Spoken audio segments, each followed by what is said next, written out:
Well, boy, do we have a great show for you tonight. That's right, it is Hotline League time. Episode 22 is here. We're filming this on Monday night at 8 p.m. We've finally returned to our regularly scheduled programming hour after flirting with some earlier times and doing some stuff in Miami and all that stuff. We're back.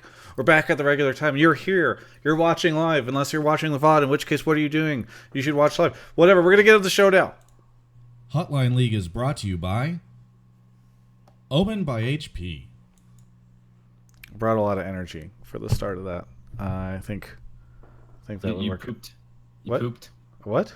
I say you pooped. Is that like all the energy you got for the show today? Oh, okay. Yes. Am I tired? That's Yeah. what Have you you're ever heard that term? Are you pooped? I'm Well, pooped. I just try to keep it classy.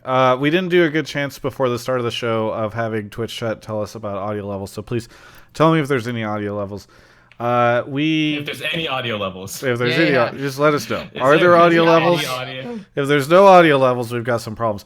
I'm joined, of course, at the onset of this episode by Mark Zimmerman, my constant co-host. How's it going, Mark? Great. There's been no new developments in my life. No? Okay. Did None. Kelby, did you even see the crazy shit that happened with Mark? It's the biggest story to break in League of Legends didn't, esports. actually. Okay, we'll talk about that in a second. Okay. Kelby, how you been? I've been great. It was nice seeing you hanging out this weekend, Travis. Yeah. Yeah, I'm super good. Very good, very good. Yeah, I mean, do you want to talk about what you did, and then we'll go to Mark's life? Yeah, dude. What the hell? I thought I was supposed to come to that LAN party, Yeah. and then I didn't. Anyway, so we had we had my 30th birthday celebration. We rented a house down in San Luis Obispo. Travis was there, Hunter was there, Nick was there. It was Pismo Peter Beach. was there. Yeah, but Pismo Beach is like in San Luis Obispo, isn't Is it? it? In the I think so. Well, like it's very close proximity. It's in the county, if we want to get technical in that way. But yeah, we rented a house. We did a LAN setup. We consumed a lot of food and other good stuff, and yeah, it was a lot of fun.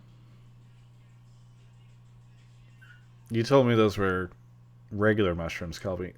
It was just kidding. It was a lot of fun. I had a great time. We played video games. Did not stream much because people, they don't appreciate being streamed when they're not in their right mind. Apparently, this is what I learned. That's what I learned. It was really person, but that's okay. Yeah. No, there were two people, two old men. Oh, okay, gotcha. Yeah. But either way, I had a great time. So Kelly, Mark got fired. This is what the internet I saw said. the Hotline League or the offline TV thing, but you got fired or you're just leaving? No, that's the way people are characterizing it, which I think is a mischaracterization. Well, it's because I mean, it is a slightly complicated situation because it was just done so unprofessionally, I guess. This is some good stuff. I'm excited to hear about this. The way so Josh tweeted he got fired or let go, whatever, and then of course makes it sound like I did, which technically in some sense I did, but then again not at all. So like the whole thing's just a mess because I had a meeting last Monday, and basically it was like not necessarily a proposal, but like, you're all right with this, right? And then like what they were proposing was not being followed at all. So I was like, this is bullshit, kind of. And then I got let go for not agreeing to that. And then the house and the talent were not all right with that. And so they tried to ask me back after some like revisions and structure changes. But at that point I was like, I'm done with this. So. Creative differences with the leadership. Yeah, creative. Is maybe the way that should have. That was initially what Josh said. But the problem with the creative differences is it actually had a knock-on effect of people misunderstanding that, because IRL was the catalyst for a lot of stuff that went wrong because it blew up and people started losing their minds and making bad decisions. But no one was. But if you say creative differences, people feel like it was like we didn't want IRL, or there was like arguments about YouTube versus IRL, when in reality there was never like any competition between the two. It was just like what to do with the IRL stuff and bad decisions around that then highlighted problems. So like if you say creative differences, unfortunately it feels like people interpret that to mean like arguments over IRL, when in reality the problem was not IRL. Yeah. Hmm. Generally speaking, I think everyone's supposed to be very vague about what happens in these situations. But I feel like everyone's being too transparent. You think people are being too transparent? Yeah. Well, just in like if at a normal company, the employee leaves and they just say, "Hey, I'm no longer working here." And the company doesn't really say anything and whatever. And now it's become like, I'm not criticizing you. I'm just saying it's just the most esports thing in the world where now there's like Twitter posts about all the reasons and it's weird. I mean, so to be fair, like I know a lot of people initially were like, well, why did Josh have to do an AMA? But as someone who is a public figure, quote unquote, who's going to stream and have a community who wants questions, I think streamers do have a responsibility to be a little bit more transparent. And that has a knock-on effect with me, who I wouldn't say I'm a streamer or necessarily quite a public figure like that.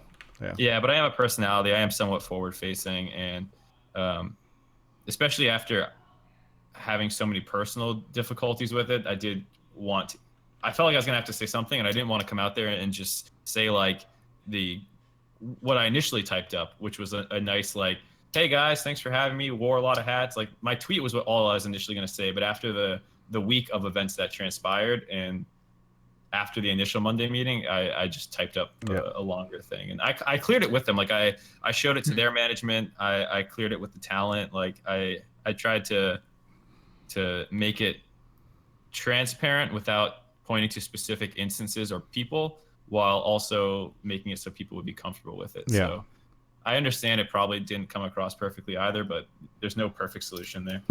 Well, it's almost been a year since I was laid off, and that worked out splendidly. I now have a Patreon sitting at $1,300 a month. I mean, but I assume your primary source of revenue was the Riot stuff, or was it not? Oh yeah, it's Hotline League, Kelby. I barely made dick from offline TV. Like I didn't care about the money. Sure. Okay. So it's not like a financial blow in any way. Right. He's got Hotline League supporting him, the core backbone. Hotline League. The amount of money I pour into his bank account every month, Kelby.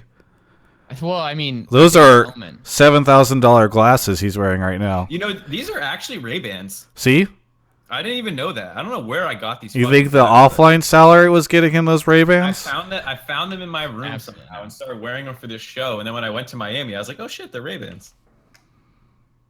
I am way louder than Kelby and Mark. This is what I ask, people. No, you're fine. All right, that guy. I ask. How are the audio? Is there audio levels? Everyone says turn. You guys have the levels. I ask everyone for this, and then no one says shit. More levels? I was gonna make it a Avicii joke. Oh, you great minds think alike. Damn, dude, you're a fucking beast. Travis. Hello. Is this better?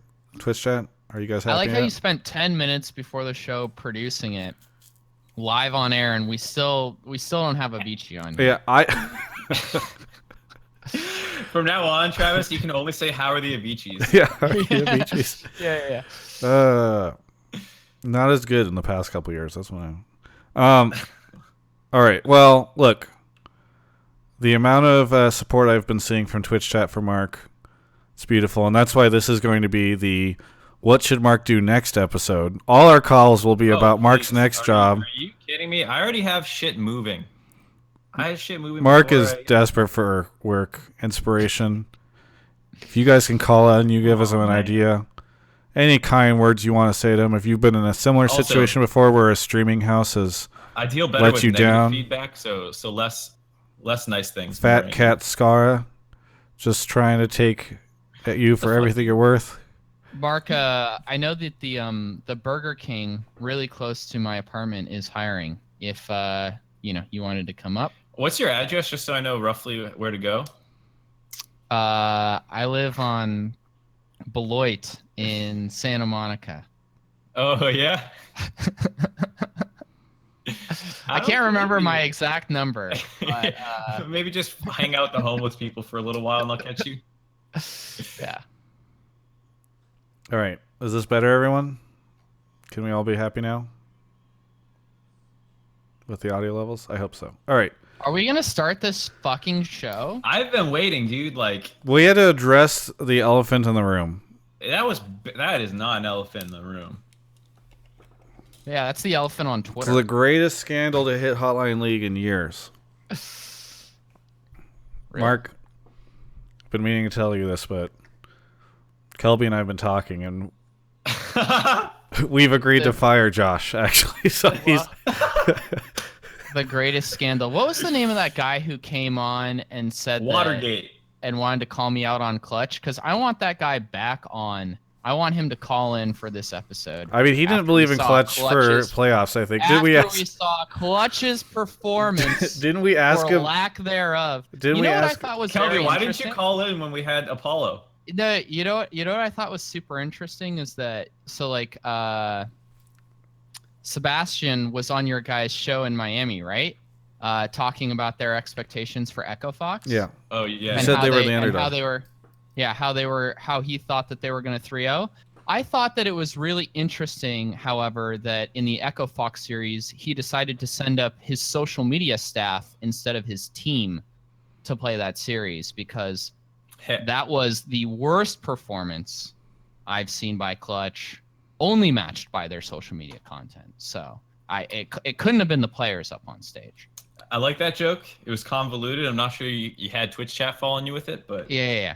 I could have done the wording better, but Kelby's not a fan of their social media, which is like, admittedly, is anybody a fan of their social well, media? their social media. What Issue was not. It was not. not great at the start of the split, but they hired somebody later, and then they got way better. Yeah.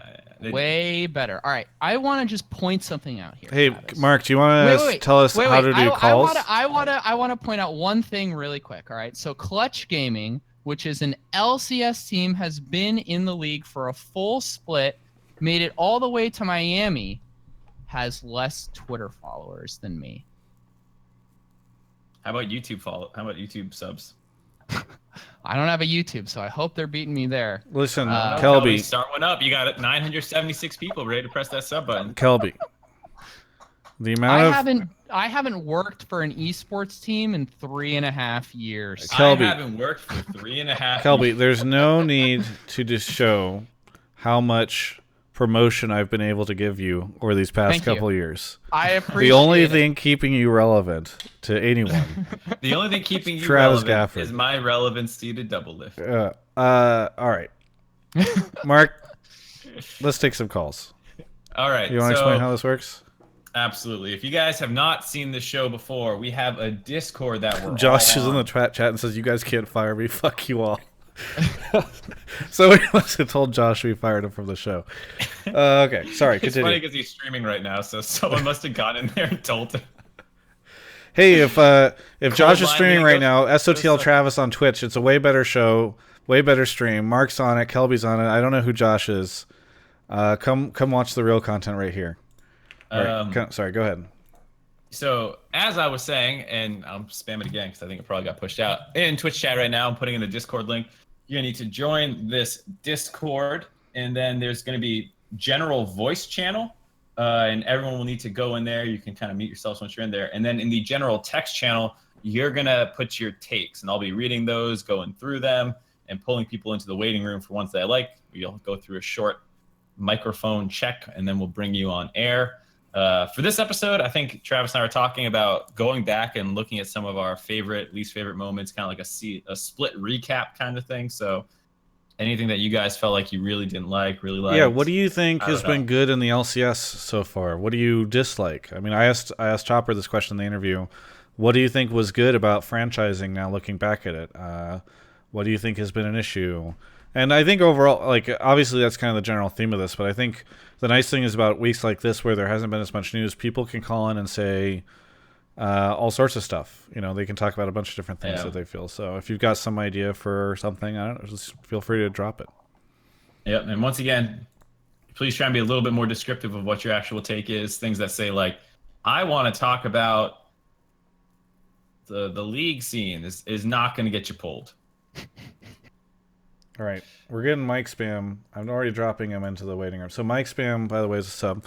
If you are a sub, you get to go to the sub chat where you can put your question in, and it's more likely you'll get picked. But I see something there, I'm going to yell at him. So anyway, but yeah, that's how the show works. You call in, we talk about stuff. It's great. A couple of shout-outs while Mark is pulling questions. I want to shout out Radical Bread subbed, Rummy Cake for the 500 bits. It's Sarah's sub. Christabel resub says hi. It's Sarah's gifted a sub to Isley. Hook subbed. Dr. Manhattan 18 says, can we spam Omen by HP in the chat? Thank you, Dr. Manhattan. Very nice of you to support the sponsors. Really appreciate that. CT Ferris donated bits. Kelk 403 says, hey Travis, just wanted to say you were awesome and that 500 bits only costs $1 for the first buy. If anyone wants to support Travis, it's true. They're running a promotion right now. For $1, you can send me 5. I'm not partnered or anything. Can you send that to me instead without having partnership or anything? No. Koulas 33 sent bits. And says, did we win? Did you hit on black in Vegas? I donated to the fund. No, I lost money in Vegas. Not that much, because I spend my money on content, but we're doing okay. I'm gonna go talk to these guys. Okay. Smillsap917 resub says you're the man dog. The serializer subbed.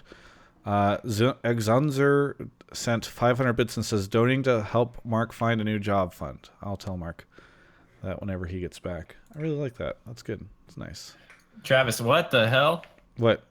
With Mike Spams, I can't believe you want to have him on for this one. Yeah, well, I want to show how wrong he is. By the way, before we get to Mike Spam, just so you know, somebody sent 500 bits and says it's for the Mark getting a new job fund. So thank you to thank you to Zunzer. Hello, Mike Spam, where are you calling from?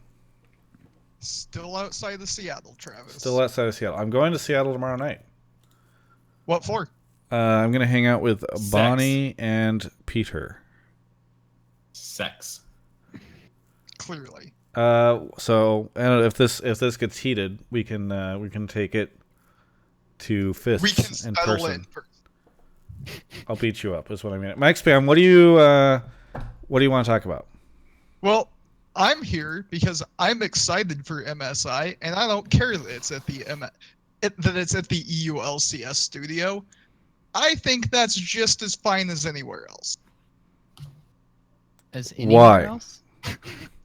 It could be anywhere else, and you'd be equally excited. I could have had it in space, but I was like, hey, ULCS sounds fine. Yeah. Berlin studio. I personally don't care really where these events are held. What if it was an online? Most of these tournaments are really forgettable as an internet viewer in terms of location. What if it was only an online only tournament? I really wouldn't care. Okay. Like, in terms of the viewing experience. Yeah. Well, your viewing experience. Fair. So you don't like in person? You wouldn't care about the in-person interviews or anything like that? Not really. I mean, I've been watching League for 7 years now. At this point, it all just kind of blends together, and I just care about the games. So my question for you on that is, how much of that is because they have had most important international competitions in serious venues? I mean, did you feel like the All-Star event that was at the NALCS was less hype than some of the other things that have happened? Yes, but that was because of the event itself, not so much the venue. We'll find that one out. Did you like? Were you impressed at all whenever you saw like the dragon fly into? Oh yeah, don't get me wrong. It's definitely impressive, and it's definitely cool to see. But as a viewer, that's not really why I remember those tournaments, or at least me personally. Well, the thing that I really appreciate about having a significant live audience is background noise, like crowd cheering when big exciting plays happen. Like when I think back on like some of the biggest events in League history, or I don't know, like the plays, the individual moments that stand out to me the most, there's always like, you know, some sort of crowd cheer in the background, and I think that helps also energize player reactions and caster. You know, I don't know. Mark can probably speak to this. Caster reactions, definitely. Player reactions, I'm not sure I'd agree with that one. I mean, nobody. I can see the argument you're making, though. Yeah. I mean, in talking to players, most of the time, not all the time, but most of the time, players feel like the stakes are way higher. It empowers them. They feel incredible when they walk out onto a stage inside of a massive arena. So imagine you just played in a massive arena to win your split finals. And it's like, congratulations, you've now qualified to go to the EU LCS studio and compete in front of a couple hundred people. And maybe you get a chance to play in the the finals location, the semifinals location in Paris. But like, you go from this massive arena that has allowed you to qualify in to play at the studio. The best example of this, by the way, is the EULCS situation, where that team is going to go, or just one in EU and Europe, their massive arena, Fnatic now, goes back to their studio to compete. Like, you've just qualified to go to the studio to compete. Does that not feel weird to you? Oh, it feels weird, but just the event itself, I don't care. Yeah. So I would say, the crux of his argument is not that some of this stuff isn't hype or that players shouldn't care. Just for him, he doesn't think it matters all that much to a lot of the people viewing online, right? Exactly. Or is it 100% personal? You don't care? I would guess that the super casual people, it impacts the most. I think the more League you watch through the year, the less the venue actually matters. See, I feel like the venue echoes out across everything. So the casters are going to get more hype. The players are going to feel like everything's more impactful. You'll get bigger reactions out of them when they win or they make a big play, because they know that they're doing it in front of this huge arena. When they walk out, with and the like the caveat being, this is just for the group stage, though. Well, it's for the play-ins and the group stage, which is the vast majority of this event. And you're right, but those games have always been forgettable. That's my hottest take here. I mean, I don't know if I would agree with that. Yeah, I don't think I agree with that, considering a lot of the region's best teams get knocked out in the stages, the group stages of these. So like TSM in North America's dreams are only sometimes group stages. So right, I'm not quite sure I agree with that. Group stage games would you say are really that hypey? I would say like TSM locking in Ryze and Jace and losing again in 2016 was pretty memorable. Or like running into Victor with Doublelift was pretty memorable for NA fans. So I'm not quite sure I agree with this statement. I mean, Gigabyte Marines, whenever they show up, is pretty fun. Yeah. Like, I think there are a lot of memorable moments. I don't know, like for me, so this might be the case for you, and it's fine if you are only interested in like what you're seeing whenever the games are happening. But for me, like it's interesting. So I did that video about the venue size situation. It's been getting more and more views as time goes on, and I'm actually really interested because I think by day 3, day 4, day 5 of the group stage, when especially if one of the major regions doesn't make it out, and they realize like, oh wait, our team only played in the EU LCS studio the whole time. Like, that's going to feel bad. Like, imagine if EU doesn't make it out of group stage. Well, whatever. People are going to say, like, oh, yeah, of course they are, they're not, or what. Just imagine a world where they flop for some reason and they don't make it out of group stage. That team will have gone, like, EU will have had an international tournament in its own region and will have only competed in their own arena. So, I don't know. I think it's hard for me to hear that, like, it doesn't really matter. I understand that if you're only interested in the games, then yeah, like what's happening on the Rift is what's happening on the Rift, regardless if it's in a massive arena or elsewhere. But I think this is the type of thing that has like massive ripple effects across the entire event, and I think people are going to be pretty upset about it. So there is one less hot thing I will say that's a bit less baity, which is I think Riot should do a better job, and I think they've dropped the ball pretty massively on selling the cities where they're at is more than just look at how big this place is. Well, I think Miami, they did a really good job with that. Sure. I'm not sure. I think they could do more when I compare it to like traditional sports and how well those broadcasts sell the cities because they've had time to be there. And I think a large part of this has come from the fact that League is really young and all they've had to push are look at how big these stadiums are, which just doesn't resonate with me as someone who doesn't go to events. Yeah, I think that Miami is a pretty good example of a situation where they're trying to do more than that. So I'd be interested to see where it goes. I'm not locked into my opinion, but right now for the 2018 MSI, the fact that it's at the EU LCS studio doesn't really impact me. all right. So before we move on from this topic, Travis, you should do a straw poll right now of Twitch chat and ask, do they care about the venue size / location?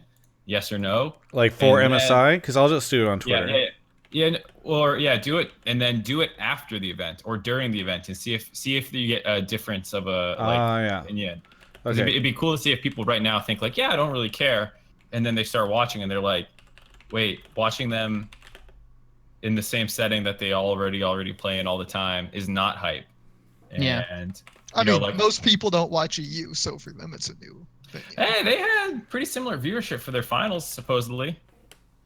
Yeah. So I think maybe they've done a worse job of building up their bottom teams. It's the same problem North America had last year, where no one watched Dig versus P1. It had like 10K viewers on the second channel.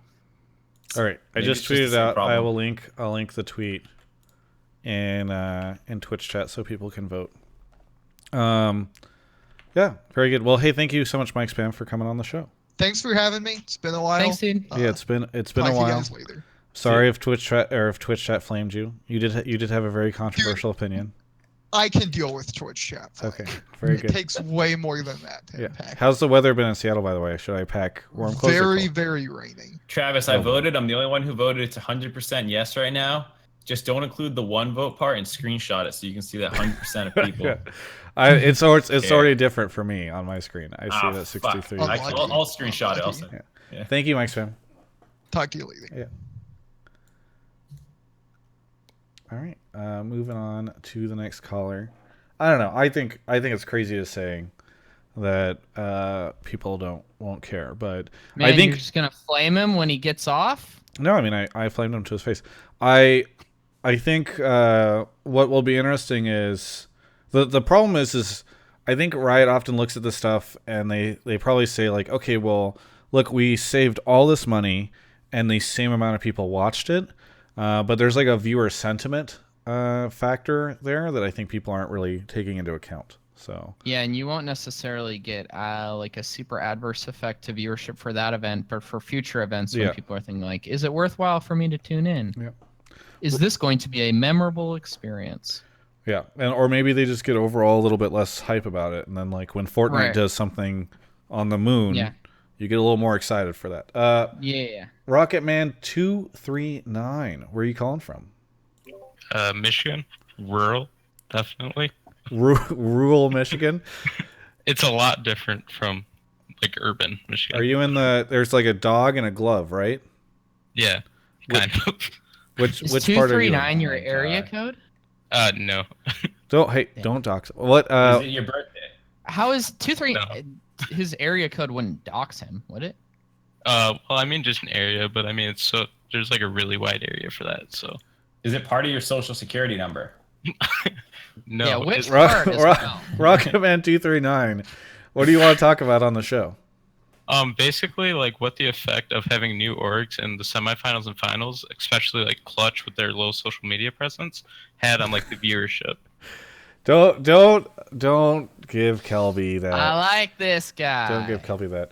I've heard mixed things. So I've heard some people say that viewership was down 20%, and then I heard, I think there's an interview somewhere with Riot Chopper. Maybe I misunderstood. Maybe he's talking about Spring Split versus MSI or whatever, but I heard that viewership was up there. So have we heard an official, I don't know, Mark or Kelby, if you've seen this, but has there been an official statement about what the viewership was like year over year for MSI? Do they for MSI? Yeah. I don't think that they. Well, he said Do they clutch, ever- so I think he meant all of MSI, right? I Rocket don't Man, think sorry. that What? Were you Rocket Man? Clutch is not. Rocket Man, are you talking about MSI or Spring Split? I was talking about a spring split finals. Yeah. Spring Split finals. Okay, so technically, Finals, clutch semifinals. clutch was not. Oh, semis and finals, semifinals. Why was I saying MSI? I don't know. I was thinking about Did Miami. you listen to anything that he said? Yeah, no, I did. I don't. For some reason, I was thinking of MSI, and then I convoluted it with Miami. Miami equals MSI. Yeah. Yeah, in my mind, it's all the same. Well, I mean, Might be a better one of venue the according to that guy. one of those arenas is much bigger than the. The point is, okay, so for Miami finals, yes. Have we heard anything about what ultimate viewership was? I didn't see any official stuff, but I know on the days that they were happening, there were 2 Reddit threads that went up, one for EU and then one for NA. And in the NA one, they were talking about how viewership for the finals was actually up compared to summer last split. Yeah. So Well, Ratha, spring is always higher than summer. I've always heard the opposite. I by the way. think it's the opposite, isn't it? No, spring split always gets better viewership than summer split. Wrath of Maybe not Khan- for finals, but during the regular season, Yeah, spring always Yeah, I does can better see than that. summer. This was only for the regular or the actual finals though, because it was like Oh. 500 something K for Europe, 500 something K Sure. for NA, and then Yeah. supposedly the finals last year, which had TSM and C9 in it, peaked at, or TSM Immortals, excuse me, and it peaked at like 476 or something. I forget what the number was, but there were people talking in the comments about. I didn't check their numbers to be like, these look right, and it could just be idiots just mouthing off. So I don't know. Yeah.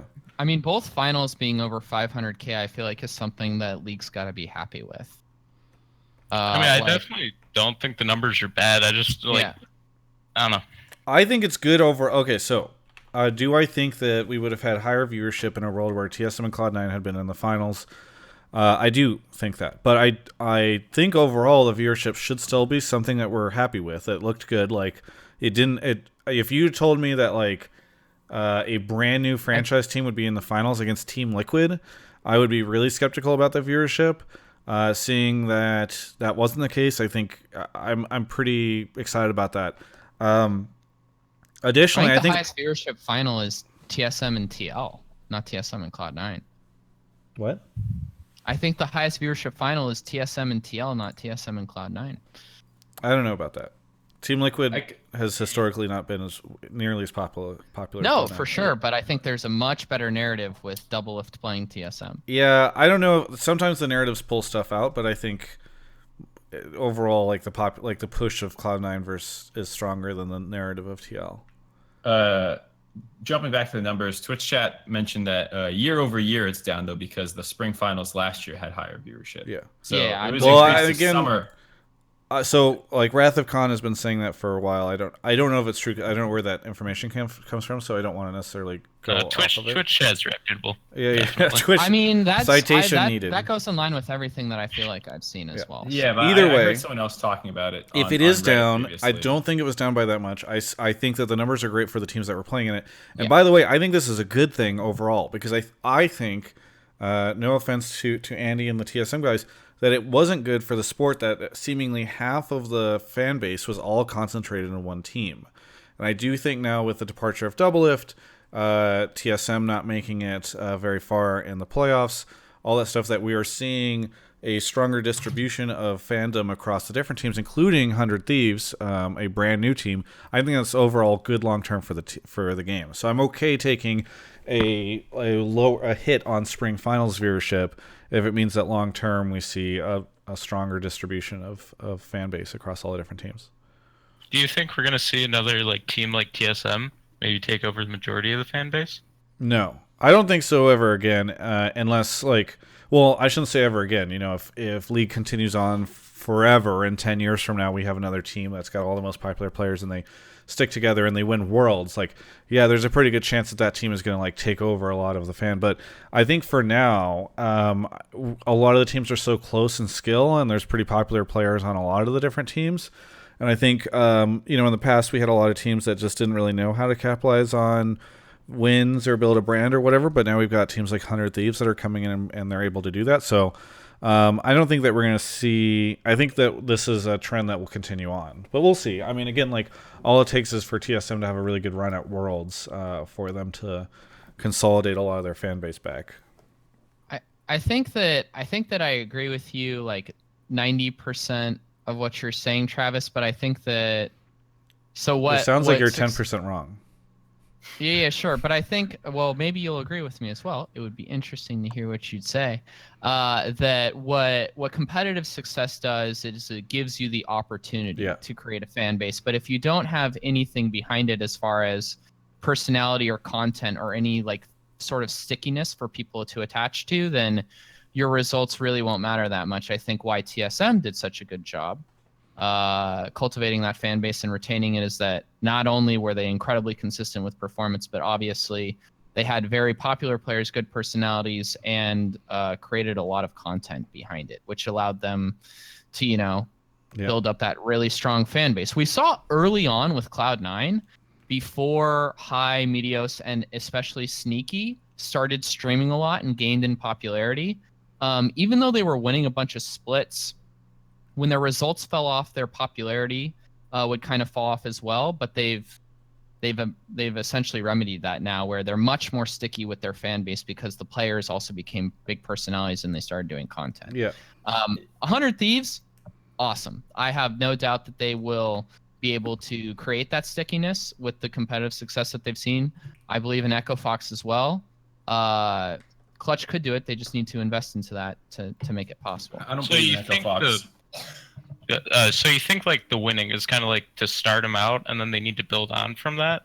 Basically? Well, like so if you look at the losing teams' YouTubes, like even the people who are putting stuff out, like FlyQuest has actually been putting out content for a little while now. Is it good content? No, but they're still putting it out. And Turtle retweeted it, and Turtle has 100,000 plus Twitter followers, and the video got like 700 views. Yeah, that's you could be creating. I do believe that you can create great content, and if you are a team that is just tanking, it is really hard to get anybody to pay attention to your content or get anybody to watch your streams. Yeah, and like I'm not saying that content deserves more views or whatever. Like, if they were the #1 team and Turtle retweeted that, sure, people would probably watch it. By the way, a second ago, Kelby, when you were talking, Slasher showed up in Twitch chat and says Kelby is dumb, and then he corrected himself and said Kelby is wrong. I don't know what, he didn't provide any more context, but I just wanted you to know that exclusive our good pal Slasher thinks you're dumb and wrong. Nice. I disagree on Echo Fox because I don't feel like, other than Huni and maybe Dardoch, the players have done a good job of like turning that into personal. You only need two. Well, right, but like they have a brand of like who those two players are. But those two players don't have like big streams or YouTube channels. No, I mean I think that's because it's because Echo Fox did a deal with Facebook. So I don't know. I don't know the nature of that, but I know for a while they were posting a lot of content directly onto Facebook. Just pay for views, right? I've seen Echo Fox put resources. He has 1.6K likes on his Facebook page. I don't think that's very many. Ooh, because doesn't Justin Negri have like 5 billion? Yeah, well, I assume it was a monetary deal. I assume Facebook, because Facebook for a while was, seemingly still is interested in competing with Twitch for live content. Dota and ESL. I know ESL hosted their Dota 2 tournament on there. Yeah, right. Either way, I'm just saying they're not resonating with the fan base really. Like I don't see VODs of their stuff. I don't see them getting big Twitch numbers. I don't see them having huge engagement. And I think Dardoch has a good personality for it. Huni has a good personality for it. And I think through their interviews with Riot and stuff, they have branded themselves well, but I don't think the org has necessarily done a great job. Yeah, I'm just saying that I think they can do it. Sure. Oh, yeah. Okay. Yeah. I've seen Echo Fox put money into content creation and stuff. Like, they just, Yeah. They do all right with their Smash players, actually, and stuff. Their fighting game scene. Mm-hmm. Yeah. Very good. Well, Rocketman239, anything else for us? No, that's pretty much it. Very good. Well, thank you so much for calling into the show. Really appreciate it. Thanks for having me. Moving on. Hey, Mark, I'm going to go ahead and do a quick break here. Why? Well, Mark, Why would that be, Travis? I'm glad you asked, Mark, because it's time to talk about our sponsor, Omen by HP. Now, I know you all have heard this before because anytime I mention them, Twitch chat just spams Omen by HP. You're all big fans like myself.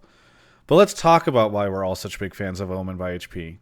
Well, ever since they entered the space a couple years ago, they've been really supporting esports, doing some cool stuff for the gaming community as they create products that I use. I use right now to broadcast this. I'm looking at an Omen by HP monitor. I've got an Omen by HP laptop behind me, and they're really the thing that's powering so much of the operations here, including this show.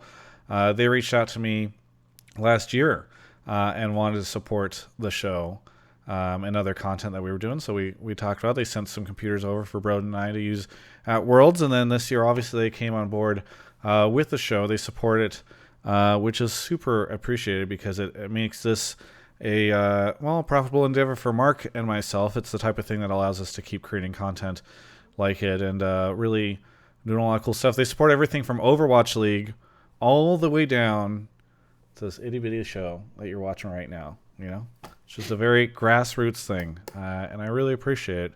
I know Mark does too because, we were just talking about the offline TV situation. He'd probably be out on the street right now if it wasn't for them. Come on, man. I'm just kidding. But what is cool is that, and I think Mark will agree with this, it is really cool that this show is one of a number of different projects that we're able to work on, and you can kind of take creative risks, do different things, to whatever, because, you know, they're supporting content like this. So I really obviously appreciate their support. If you do, you should go check them out on Twitter. Throw them a follow, say hello to them. Tell them you appreciate their support. You can check them out. I just put a misspelled version of the URL for their Twitter and Twitch chat. I have now put a correct version of their URL on the Twitch chat. If you're watching, to be fair, you got Omen by HP right. You just got Twitter wrong. Yes, yeah. Twitter was the difference. You would never get the sponsor wrong. I would never get the sponsor wrong. If you are watching the YouTube VOD, which some of you do, you can look in the description. There's a link to them, to their Twitter. You can go give them a shout out. Thank them for sponsoring the show. It's just really nice to have their support. They do a lot of cool stuff in the space, and I think this might be the coolest thing. But obviously, I'm biased. So thanks so much to Omen by HP for your support. Really appreciate it, and looking forward to shouting you out next week as well. All right, Mark, time to grab the next folks. Moving on, as well as Omen by HP, I do want to give a shout out to a couple friends who help support the show. I'm still catching up. So many of you guys sent bits and stuff. Smillsap917, the Serializer, Bobacola gifted a sub to DeRay. Thank you, DeRay, for receiving a gifted sub from Bobacola. He's gifted more than anybody else, I think. David Keogh, Darth Zombie 13, Cue the Music, and then Starbuck gifted a sub to Liquid112. So Steve now getting paid by Starbuck. It's very, very interesting, complex situation. BioTrace is on the show. BioTrace, are you related at all to Biofrost? No, no relation, and the name's not even connected, actually. Okay. But well, where are you calling from? I'm calling from Spring Arbor, Michigan. Spring Arbor. Hey, we just had a Michigan guy on, right? Yeah. Yeah, I know. I was hoping he would give me a relative idea of where he's from. Are you in a rural area? Yes, very much so. Damn. Damn. Maybe you guys are like next door. You should buy some Hotline League merch, and then you can hopefully bump into each other. Oh, wait. There's no merch yet, Travis. Mark, oh, yeah. The last time you did this... You remember my merch idea? The last time you did this, Luke spent months figuring out how to do a live show. Please, Travis, don't start any other initiatives. Let me ask Twitch chat if they would buy this. How about that? Do it. They'll also say yes. They don't, whatever, they'll say yes, but then whenever you stick like a $300 limited edition Hotline League jersey in front of them, they won't cough up. I don't know why. That's not the one I was talking about. You remember at dinner after the finals? Can we wait a little bit after the sponsor plug for you to explain this idea? Because it's after we just did the sponsor. No, I want even more time to pass. There's a safety. They're not gonna watch all the sponsor plugs. They need to walk away from their computer before you. BioTrace, what do you want to talk about on the show? So, I think that the Golden State Warriors do not care about their LCS team, and Jesus Christ. it's obvious by their by the content that they're putting out. And for example, I would rather have no shop than the crappy shop that they have. So as long as your shop isn't absolutely horrible, then maybe it would be... When you say shop, are you talking about their merch? Yeah, their merch is absolutely horrendous. It looks like it was made in a sweatshop. What is... Okay, to be clear, what is... Most clothing's made in a sweatshop. Yeah, I mean, can you define what clothing looks like it's made in a sweatshop versus I've never known that to be a distinguishing feature. Is there... Oh, I mean, Travis, the Golden Guardians don't have the greatest merch. Okay. But I just... it's saying the Twitch chat sweatshop right thing now. is a Pull little this confusing up. because I don't know if jerseys... Yeah. Wait, can you link it? Yeah, I linked it in Twitch chat. I'm not in Twitch chat. All right, I'll link it. Why are you not in Twitch chat? Because I don't read the Skype. Twitch chat. You know this. I don't let it influence myself. It's a good idea. Horrible. Twitch chat. So I just feel like Twitch chat looks like it's made in a sweatshop. Okay, go on. I don't think this... All right. So I feel like the Golden State... Right. Sorry, go ahead. It's all good. But yeah, I just feel like their overall organization is just like feels like it's not cared about, and I think part of that is the appearance of the fact that they're a brand new organization coming in and they have they finished dead last and only won a couple of games, but I just even looking at their YouTube, I mean they've put out 23 videos total, and half of them are plays of the week from their team or highlights, and it's just like this video has 285 views, 188 views, 181 views. Like, well, I mean, you can't use views. I mean, that is independent of whether or not the organization supports it, right? Like that's about the fan base, not about... I agree that looking at their content, judging the amount of content they're putting out and the type of stuff they're putting out is a good way to say whether or not, but I think that the views are a little bit different. Okay, sure, that's definitely fair. Yeah. But with the kind of content they're putting out, it looks like they've started some things and didn't finish it. Like they started putting out some stuff for their academy team and just kind of stopped partway through the year. If it's only getting 181 views, I'd probably say. Right, exactly. And so even their leadership, I don't even know who runs Golden Guardians, but I mean, I know who Sebastian Park is, and I know who Nadeshot is, but Jesus. I just feel like they're completely disconnected from the entire LCS community and just kind of like, letting them try to survive and just trying to do, I don't know what their end goal is. It just feels like they have no direct path of where they're going or what they're doing, and it just kind of feels like they're just there. They're not putting out content. They're not doing anything with their teams. I don't know. What do you guys think? Like, yeah. So okay, here we go. First off, let's address this. Okay.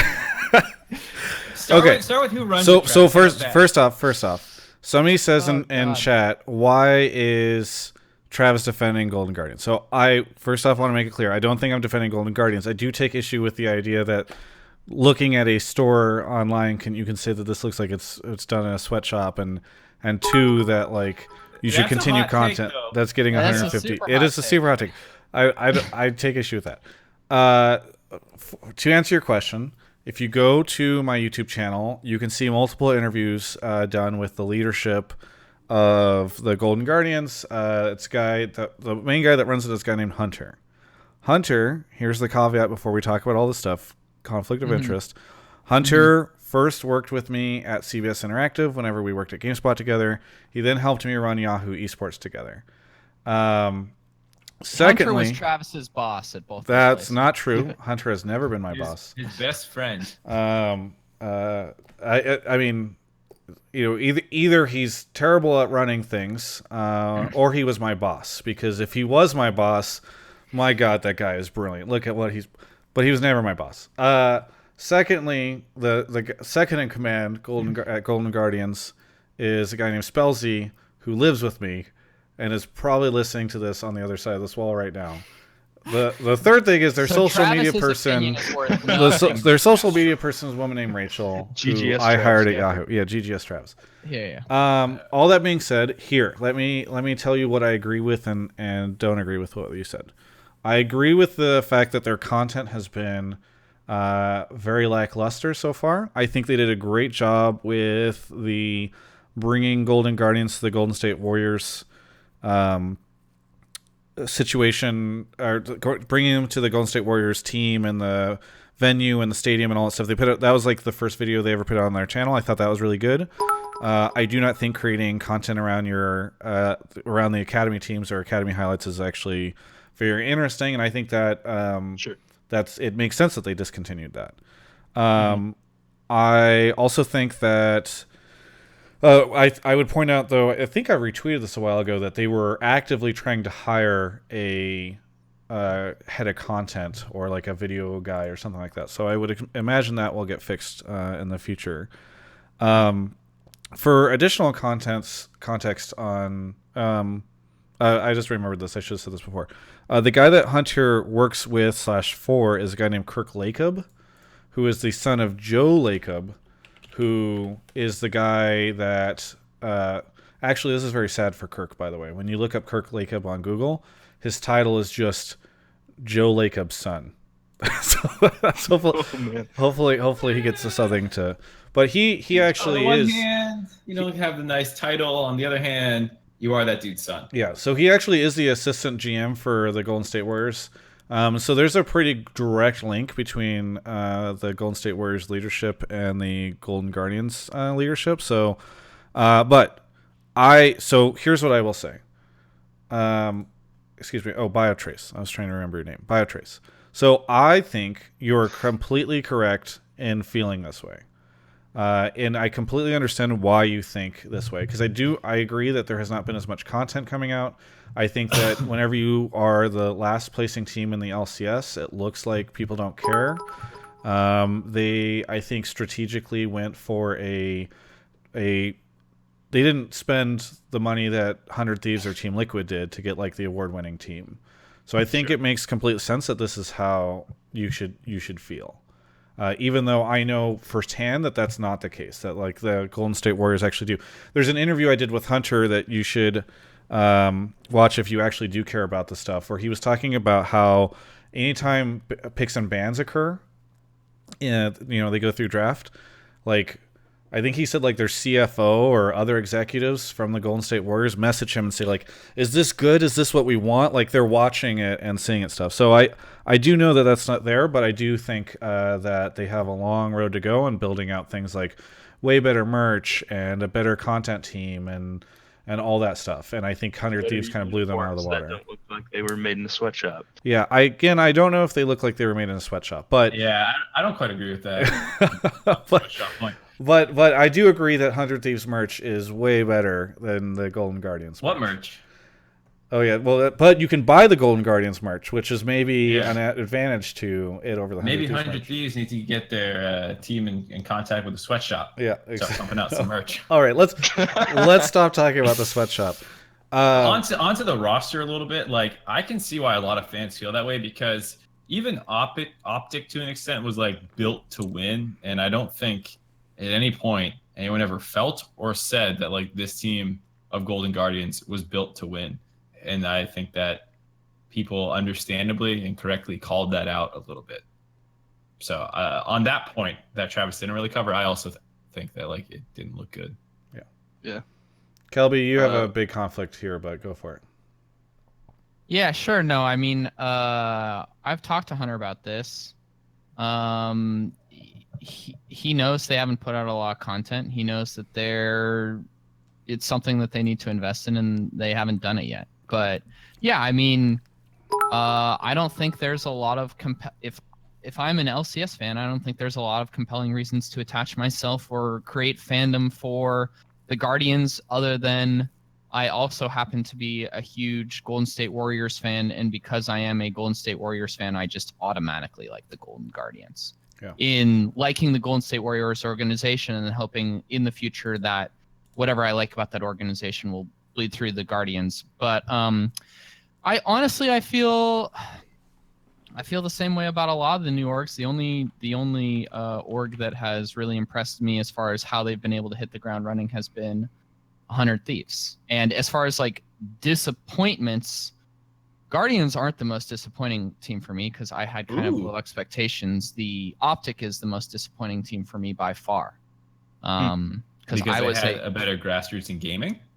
Yeah, they had displayed a very, very strong aptitude for creating and engaging a fan base in multiple titles. Everybody's going to point to COD, but in multiple titles. And then they came into LCS and they just came out super flat. And I don't know why I care about Optic at all. And it's like nothing that I feel like they learned in other titles has shown through for me in LCS. So. Yeah, I agree with that. I agree with that a lot. It's a tough battle down there. Which one's more disappointing? I will say a good organization is not going to be measured by like their first split. It's going to be measured over the first couple of years, hopefully. So like if Golden Guardians sucks after summer next split and they've just kind of been booty hole the whole time, I think it's yeah, definitely. Yeah. Oh, go ahead. Oh. No, I just said yeah. That's all. And then I think finally the only thing I want to talk about is the subject of conflict of interest, because this raises a point. So I'm playing. I don't know if I'm going to be able to do it because I don't know if we filmed enough, but I wanted to do a vlog that was just called Conflict of Interest, and it was about the weekend I spent with Kelby this past weekend. And look, things like this Golden Guardians thing come up, and I think it's a good thing and a bad thing, the relationship that I have. There's no way that I can look. I worked with Hunter for all this time. There's no way that I can be like, "Fuck you, Hunter. I now have no feeling and emotion to you," or whatever. But I do think obviously I'm super biased. I am more prone probably to defend Golden Guardians. I think the other thing though is that I know a lot about this stuff, and that's why whenever I hear people say, Golden Guardians leadership doesn't care, or sorry, Golden State Warriors don't care about Golden Guardians at all, like I'm well positioned to understand the broader story of what's going on there. So, it's just kind of the way that esports works these days. So, everybody has relationships with everybody, and some of them are going to be stronger than others. But I don't know. I hope that answers your topic, Trace.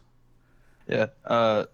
Two things quick before I jump out. I just want to point out that my hot take on how it's not that surprising that TSM didn't make it in was brought up by Jat on the analyst desk. I just thought that was pretty interesting. I'm not as crazy as everyone thinks I am. Was this in Miami? When TSM lost in the first round, Jat made a point to talk about how this is a new league with new teams and a lot more talent, and that's not as surprising that TSM didn't make it to finals. I thought that was pretty interesting. Oh, nice. Yeah. Yeah, I think we hit on that on the Hotline League live that we did, where it was like you were maybe it was Kelby who was popping off about this a week or two ago, about you let like one of the best North American talents of all time back into the environment. Like, of course, your competition is going to be better. Yeah. Cool. But yeah, the last thing is hashtag pay Kelby. So pay who? Everybody wants me to get paid. It's good having you on the show, Biotrace. Kelby, maybe if you brought some value. No. For the record, I'll say it again. Travis and Mark offered to pay me, and I said, I appreciate the sentiment, but I don't want this to become an obligation for me. I want to continue to do it for fun. And once you're getting paid, it's Mark like and I both breathed a sigh of relief, because we value him at roughly $5 per episode, and we were worried that having to explain that was the cost, he'd get a little insulted for that. I was more concerned about the obligation part, where it's like, wait, we're like stuck with Kelby now. That was my concern. Yeah. A couple things really quickly. We've got a lot of stuff going on Twitch chat today. So Nero is in the chat. He subbed and said, "Wow, fantastic! Would hate to miss a single Hotline League episode." Pretty sure he's missed them before. And also, he wants to know if we all bought one orange and one blue light just for the show. Well, that's one actually orange and one what? Oh, one orange and one blue light. Colored lights? Yeah. No, it's Philips Hue. That could be. They should sponsor the show, by the way. With how much love and attention we give them. I have every light bulb in my house as a Philips. I actually have a whole host of lights in there that allows it to change colors like this, and in no way is it just one LED light. Mark, can you give me 60 seconds, and then can you pull Slasher from the waiting room, because he He wants to give a hot take I on see. the last couple. I see you threw him in that. Yeah. He's. Why do you need 60 seconds? Because I need to get through this. Lagunas resubs. He says the Chainsmokers in all caps. McHugh resubbed. Alex Tequila 23. Boba Cola gifted a sub to Zell. Very nice of him. Just Casual subbed. He's the guy that helps run the audio version of the podcast, so thank you so much to him. Captain Hat subbed. 4RM. Jess Swagus. Mad Fishy. Boba Cola gifted a sub to Asian Six Pack. Okay. Miston Man 0423 subbed. And Real Foxy pledged $10 via Patreon. Thank you so much. We are really behind on all these, but I'll get through them. All right, you want to pull Slasher? You can check and make sure his audio is working. Okay. That might be a good idea. And then let's see. Dot Radiant says Omen by HP. Omen by HP. Mad Fishy says Riot should have an event in Dallas. I've heard that it's hard for them to do stuff in Texas, but that's a rumor. The Bigs cheered. Dyslexia subbed. And Mar2586 resubbed. And Slasher's here in the chat right now, in the call. Slasher, where are you calling from? You're muted. Okay, there we go. No, I'm waiting for you to do your plug, Travis. Okay. Where are you calling from? Your plug. My apartment. Where is your apartment? New York City, Manhattan. Yeah. Beautiful New York City side, baby. in Manhattan. He's got a loft. Yeah. By the way, Chainsmokers from New York City. No, stop it, Kelby. Your music taste is awful. I'm right near Central Park, just a block away. Slasher, do you want to explain who you are to the members of Twitch chat that don't understand who you are? I don't think anyone cares who I am. Okay. Well, then let's move on to... did you know that I got hit by an Uber I did. Yeah, we talked about that yeah. we were at Kelby's birthday party thing, and I was just like, this is not a good picture. We How's said, your ankle? why was Thorin driving an Uber in New York? Yeah, I didn't know that you could do that from the UK. Yeah, dude, I was coming back from the NYXL winning party, and Thorin just ran right around the corner, hit me straight on, and said, "Get wrecked, mate," and then left. I mean, if you gotta say anything about Thorin, you gotta respect his work ethic. Yeah. Did make it all the way to New York. Somebody in Twitch chat described you as just, quote, another unemployed esports journalist, which I think might just sum you up really well. How's your ankle? Do you have Well, then, Travis, me and you aren't too much different right now. Yeah, that's true. My ankle is pretty fucked up, actually. I can't really walk. Do you have health insurance? That sucks, dude. Well, I got the driver's going to pay for everything. Okay, I got the cops involved. And we didn't know it's Uber. So who knows? Yeah. Maybe I can nice. give it a quit esports journalism soon. Yeah. Get a nice little settlement out of that. Yeah, they were trying to avoid bad press. And if I know anything about you, it's that you're really good at getting bad press. You will blow them. Yeah. Blow them up. So, Slasher, what do you want to talk about on the show today? What's your hot take? Yeah. I want to say, love the show. Thank you. I really do try to tune in. I tuned in kind of late today, so I don't know what you're talking about earlier. But I just, as soon as I watched it, was Kelby talking more nonsense. And I do have to say, it is indicative of all three of you. Actually, I don't know Mark as well, but definitely Throw me in there. Travis Throw me in there, dude. Yeah. You two prioritize fan base and traffic and views more than winning all the time. And that is really all that you care about, is if the team and the brand and the content is doing well and they put out a good video and they do their promotion well. And then, maybe if they're a good team, that kind of matters at the very end. And it's total nonsense. Because how much did Immortals' success do for them? Let Slasher keep going. Keep going, Slasher. But that's a totally actually, I would love to talk about that. Did Riot definitely go back to your other rant. Yeah. Okay, NYXL is a totally Korean team, and they're the number one in the league, and that has definitely propelled them to the fan base they have. It doesn't matter that the entire team is Korean, and none of them can really speak English, and that has influenced their content, and yada, yada, yada. It doesn't matter. And really, that's the same that goes for the London Spitfire, who was another Korean team, which is doing just fine in terms of promotion and marketing and views and all that nonsense with the entire non-English speaking team. And there are other teams and other games that have proven the same thing. I would say like a Gambit, who won the CSGO major. Yeah, you have like Zeus and you have Dozia, the sex god. So they already have personalities, and I get that. But for you to prioritize building a team, and this goes directly into the Golden Guardians, to have a fan base over fucking winning, you are out of your goddamn mind. Winning is the thing that builds the fan base. I mean, that's exactly what Kelby said, though. Winning gives you the opportunity to do all this stuff. It is the priority. It is not like the thing that you do on the side.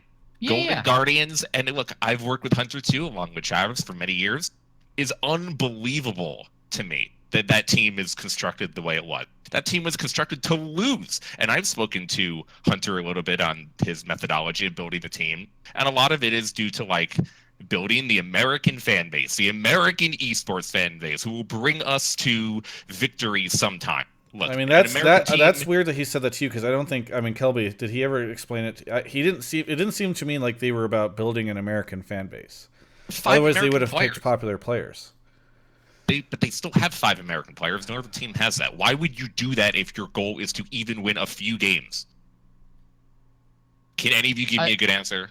I'm not disagreeing. I'm not disagreeing with you on anything that you've said, though, Slasher. I think that you're right on everything. Well, I know that. Well, I'm just saying I think that you're slightly just, and maybe it's the way that I'm presenting it, misrepresenting what I personally feel is important in building an organization. Like Travis was saying, I just think that if you want to build a sticky fan base, like, you will get lots of attention as long as you're winning. You know, we've seen that. Sports, traditional sports, esports, yeah, for sure. But if you want the fans to stick around beyond your success, which is something that you can't control as much as the resources that you're putting behind them on content creation, right? If you want them to stick around and still love your organization when you have the ups and downs, because not everybody wins all the time, then I think it's important to develop the personalities on your team and do good content creation. But of course, nobody will care about your team, just like Travis said. Regardless of how good your content is, if you can't win games, nobody's going to care at all. Why would they care, right? It's competitive. It's competitive esports, right? Like, if you're not able to win, then nobody cares about your competitive journey. I see it with Evil Genius's Dota team right now, where even though they have the biggest personalities in Dota, and they have been the most popular team for a while, because the team is not winning as much as they used to, the content is better than it's ever been, but it doesn't get as much traffic because the team's not. I mean, isn't the same thing happening to TSM and League, Kelby? You were just telling me this weekend that you think TSM Legends is like super, super good and hitting it out of the park right now, but the viewership on that stuff has fallen dramatically. Yeah. Well, so I think you're. Sorry. No, I think you're absolutely right, Slasher. I wouldn't disagree with you at all. I want to hear from the actual expert on here. Who, Mark? Travis? Which is Mark, by the way.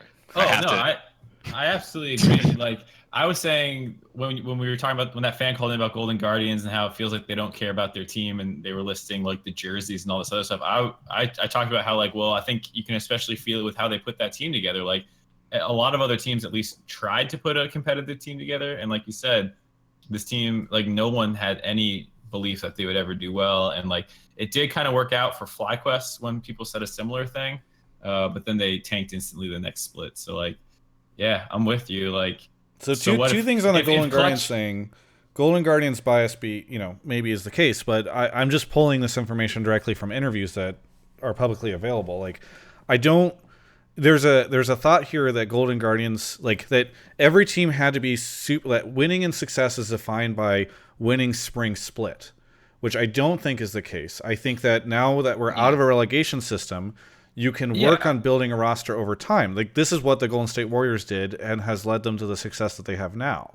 Right. And I get that. I'm just saying that, like, you didn't even, like, grab necessarily pieces that would be great for that. Like, High is a pretty known quantity. Matt is a pretty known quantity. Like, these guys are all 2-year veterans, and like, they are NA players. But you need to find.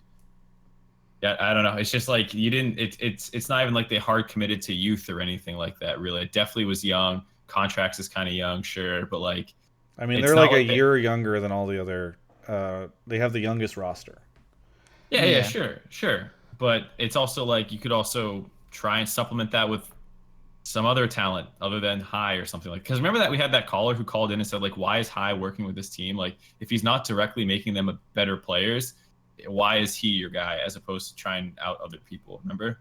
And I actually thought that was a really good take on Yeah, the Golden I agree Guardians, with like that. I agree roster. with that. Yeah, so I'm saying like, I don't even think like if you're trying to argue for a long-term strategy, you could make the case that this isn't even a great long-term strategy. Well, I think what we'll be telling is what happens in the off season, both between spring and summer.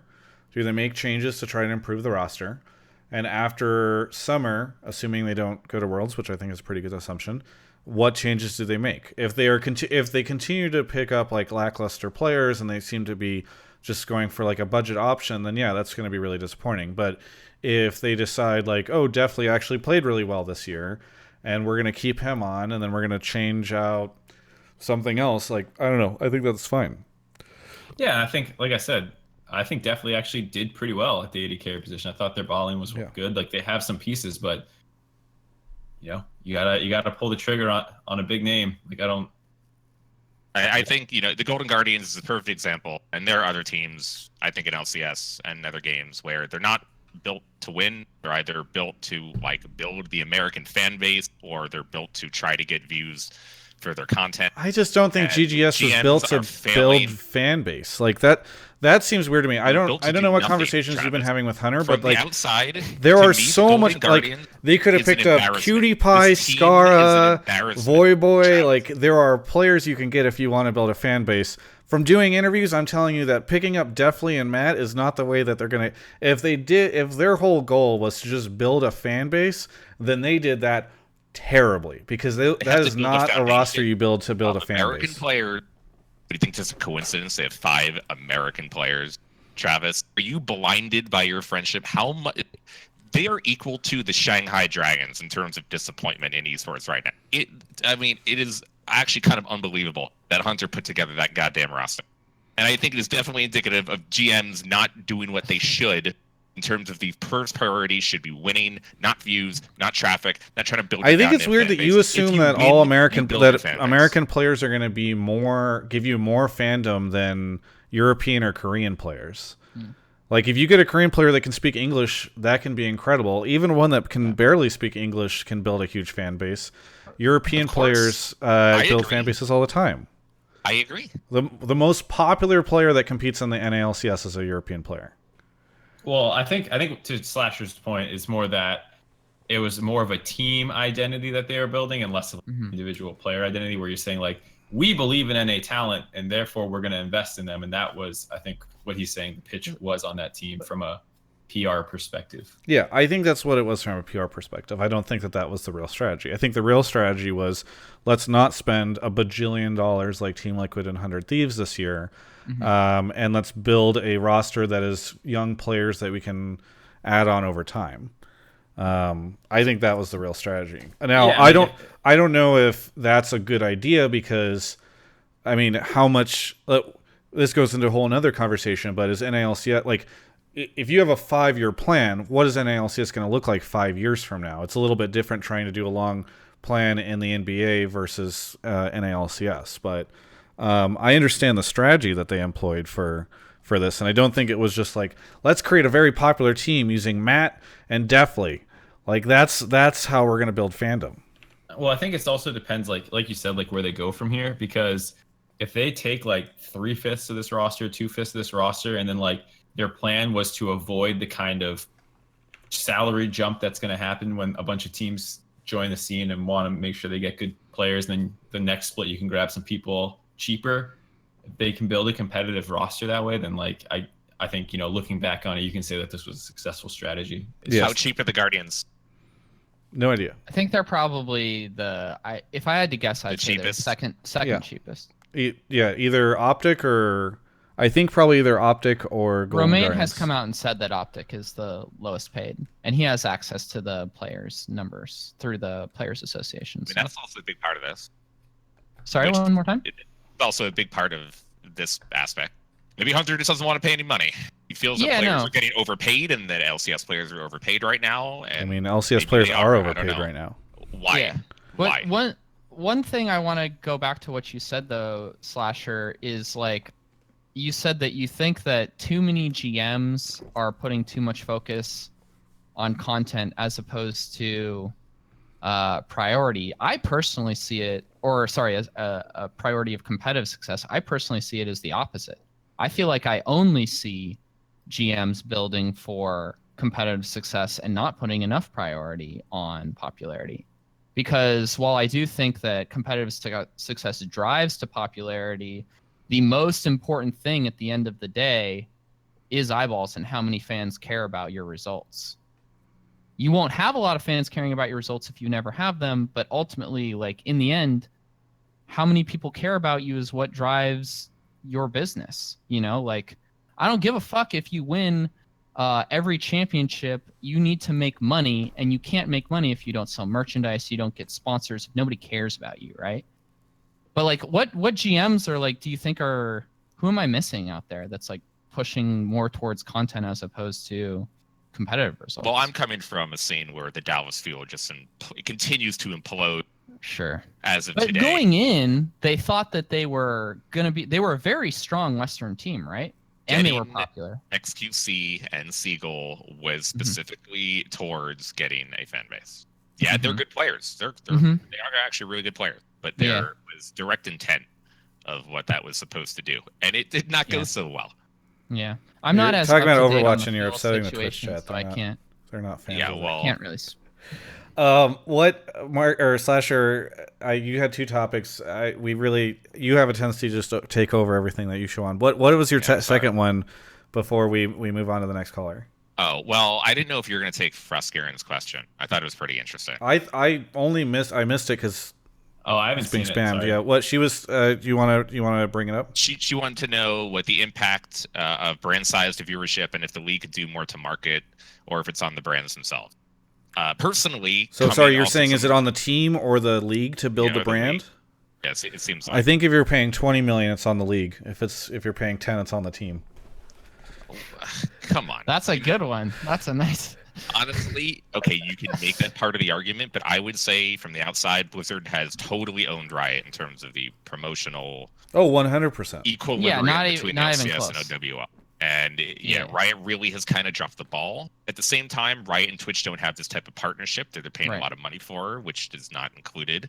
And Blizzard has to try to spend more money because it is the first season. So OWL might not be the best example, but they are putting Riot to shame a little bit in terms of. It depends. It's really hard to.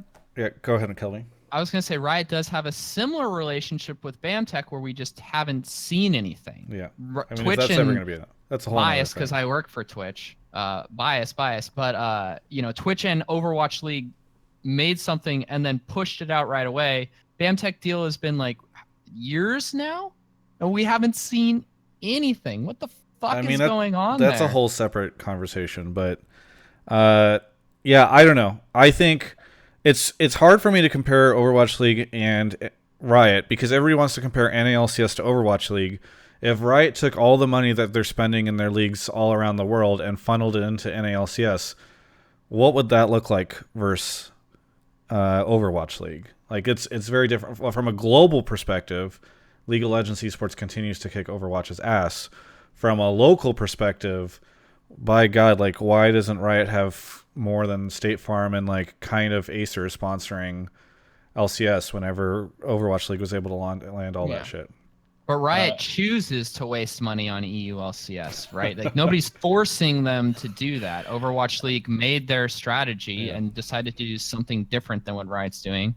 And they're creating a much better looking product. Yeah. Well, so I guess to get back to some of the original points, it was that the league was doing a better job promoting itself, or the orgs that are a part of it.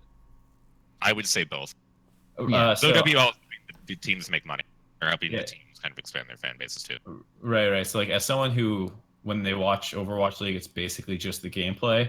I don't know what they've done. Like what have they done just to like fill me in on like what an example? The in-game tokens are probably their biggest interaction in terms of selling skins directly for the team. And Twitch, they have like an all-access pass. You can spend if you spend $30, you get access to a bunch of unique features and ways to watch the game. If you spend 20, or if you have Twitch Prime, you get it for 20.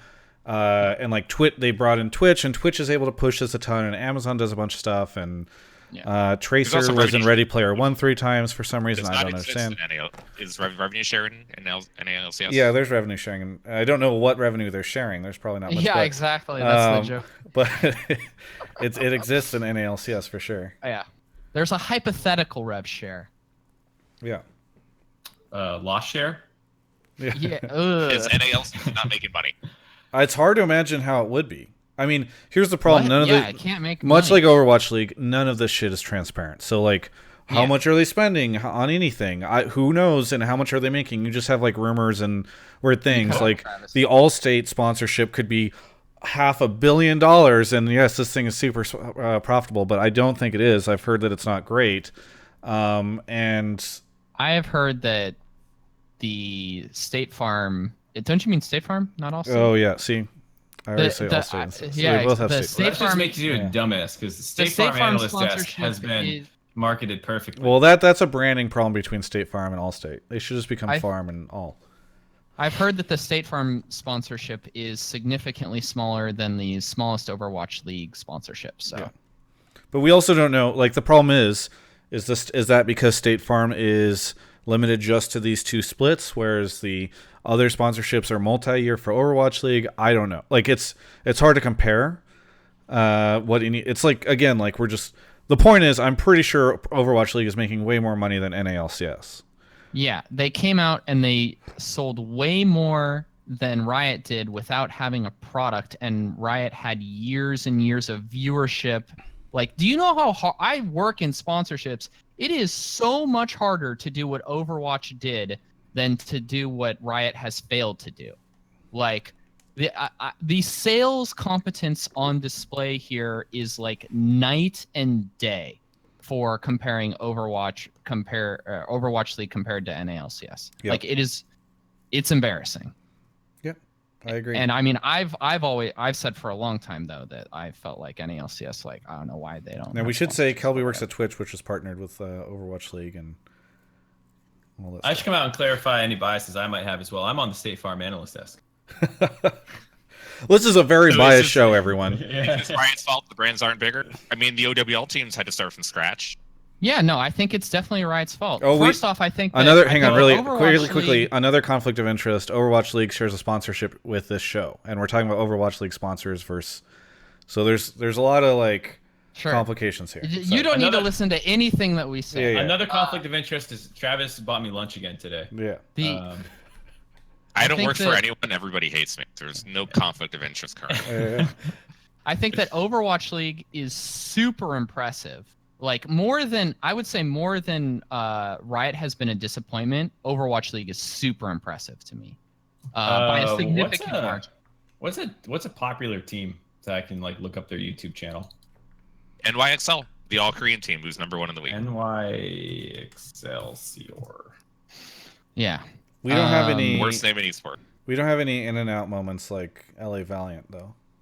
Yeah, because I've heard that Riot had really I've heard that the reason that Riot didn't have a lot of sponsorships is because they were really ambitious in their asks as far as like what they were willing to provide and then pricing, and then Overwatch League just went out and got those things from a bunch of different brands. Part of the reason it's hard to compare is that like Blizzard Activision has been a partnership and marketing monolith forever, right? Like this is the same company that does Call of Duty, and how many they do integrations partnerships with a ton of people. How many Doritos have those guys? Yeah. Like there are tons of these. There's obviously a much stronger team that has existed for a long time and has done a ton of deals like this over the years, and so that being said, it still doesn't stop me from being really disappointed with what I've seen from NALCS right now. And if I was a team owner who just paid $10 million to get into the NALCS, I'd be and I'm at one of the meetings in Miami with Riot. One of the first things I'm bringing up is where the fuck are the sponsorships? So I don't know. Slasher, do you have any parting words here before we move on to the next? Yeah, thank you for having me on. 2 things. Thorn got blown the fuck out this week. You're all very welcome. I was very happy to do so. 2, I got you back with your ankle, so I don't. Yeah, thank you, Travis. 2, I made a comment about Doublelift, which I was pretty serious about after Liquid won in terms of like his resolve and being able to handle the situation. I thought it was very memorable of him in eSport. I did not realize he asked people not to specifically mention the situation prior. I got a lot of upset comments, which I understand. So I apologize for anyone who is frustrated by me and my not taking care of Doublelift's feelings. Yeah. Thank you so much for coming on the show, Slasher. Yeah, thanks, dude. You always liven things up and then take over half the hour of the second block. Anyway, thank you so much. Well, I want to make your show interesting. Yeah. But Yeah. Do you want to take Kelby's spot? I mean, easily. I barely watch League, but I could do. Okay, he's gone. Slasher was great though. Yeah, it was fun. Thank you so much, Slasher, for coming on. Really appreciate it. As Twitch chat says, hang up. Look, before we move on to the next caller, interesting thing. I talked to Mark about this earlier.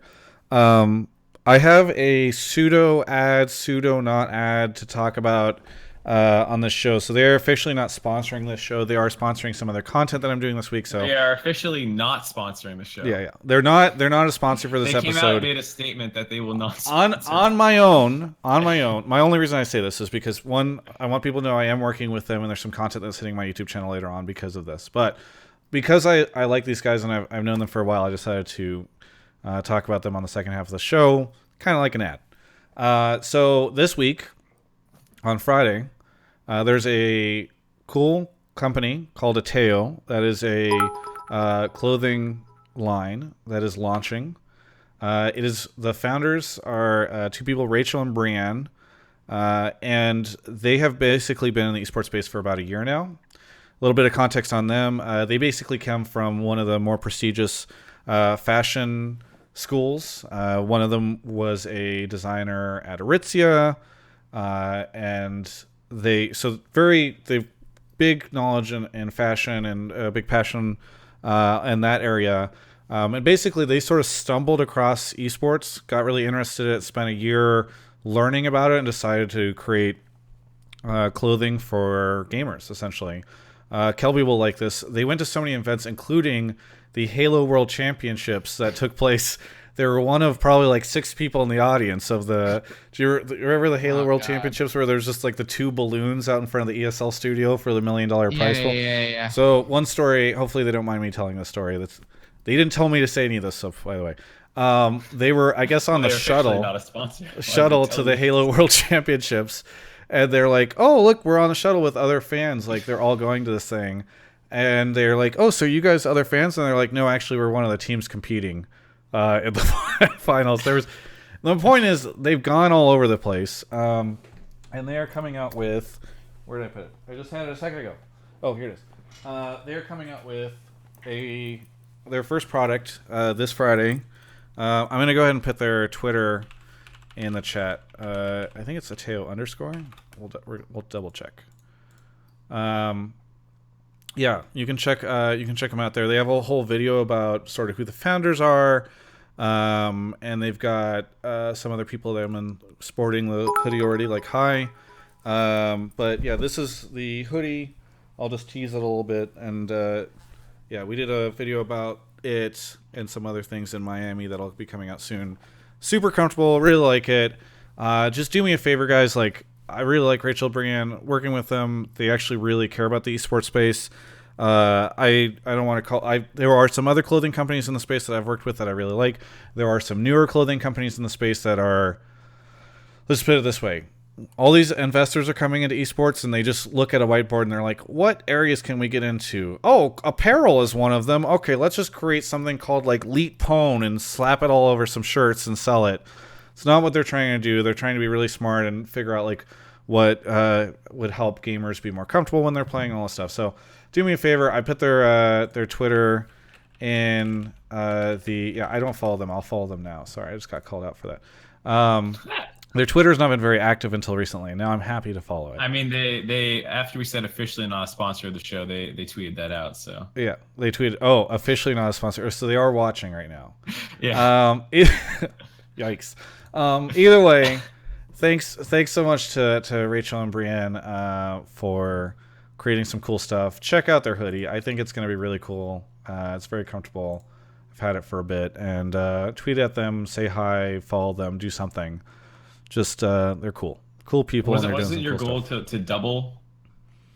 It'd be cool if we could double their follower count. Their follower count is now to 425, so I don't think we're going to be able to do that because we only have 1,200 people in here. Okay, everyone go follow Teo on Twitter. Let's see how. So it's at 425. Now it's at 447. We're climbing. Shit. Look at these numbers. They're just going. Look at followers that wait. How does it? Followers you know of them. Oh, so Travis follows them. Bjergsen follows them. Ovi follows them. Monte Cristo follows them. That dude knows his fashion. Some of these people are probably getting paid by them. Just what's this girl's name? Maybe. You know, I don't really care about Brienne and reasons. Brienne and Rachel are the two women who have that was for Twitch chat. Done all this stuff. I don't know the reasons people follow them. Hi follows them. Noah follows them. Yeah. Right? You should. I don't know. You should check them out. They're cool people. They're doing cool stuff. We're at 475 followers now on Twitter. 514. We might gain them 100 Twitter followers, which would be nice. That's now everybody's just talking about Monty. So I don't know. I just really appreciate those guys. They're cool. I'm gonna read out some new messages while we move on to. I'm gonna tell the callers we need to get a little giddy up. Yeah. Sorry, I know. Slasher derailed it. Now I'm doing this. Second sponsor derailed it. I don't think that Slasher derailed it. Lagunas donated $10. I think that your 5-minute if Riot got the Chainsmokers to play their old stuff at an event, that would be memorable. Radical Bread donated $50 and said, "Feels bad, man. Mark doesn't want to talk about boot camping in LPL. Keep this for you and Kelby, none for Mark." Lagunas then donated $10 and says, "It's true. They messed up my order and didn't know they had an esports team. I have proof." I don't know what that was in reference to. Lagunas donated another $10 and said, "#save Lorlo." That was probably about Golden Guardians. Oh yeah. That would be hilarious. They mess up the order and then like you contact support and they're like, "What? We don't have an esports team." Lagunas donated $10, says paid for by Hunter. Then another $10 and said back up the salt trucks. Dark King says still paying for a great experience on Hotline League Live. I hope for more in the future.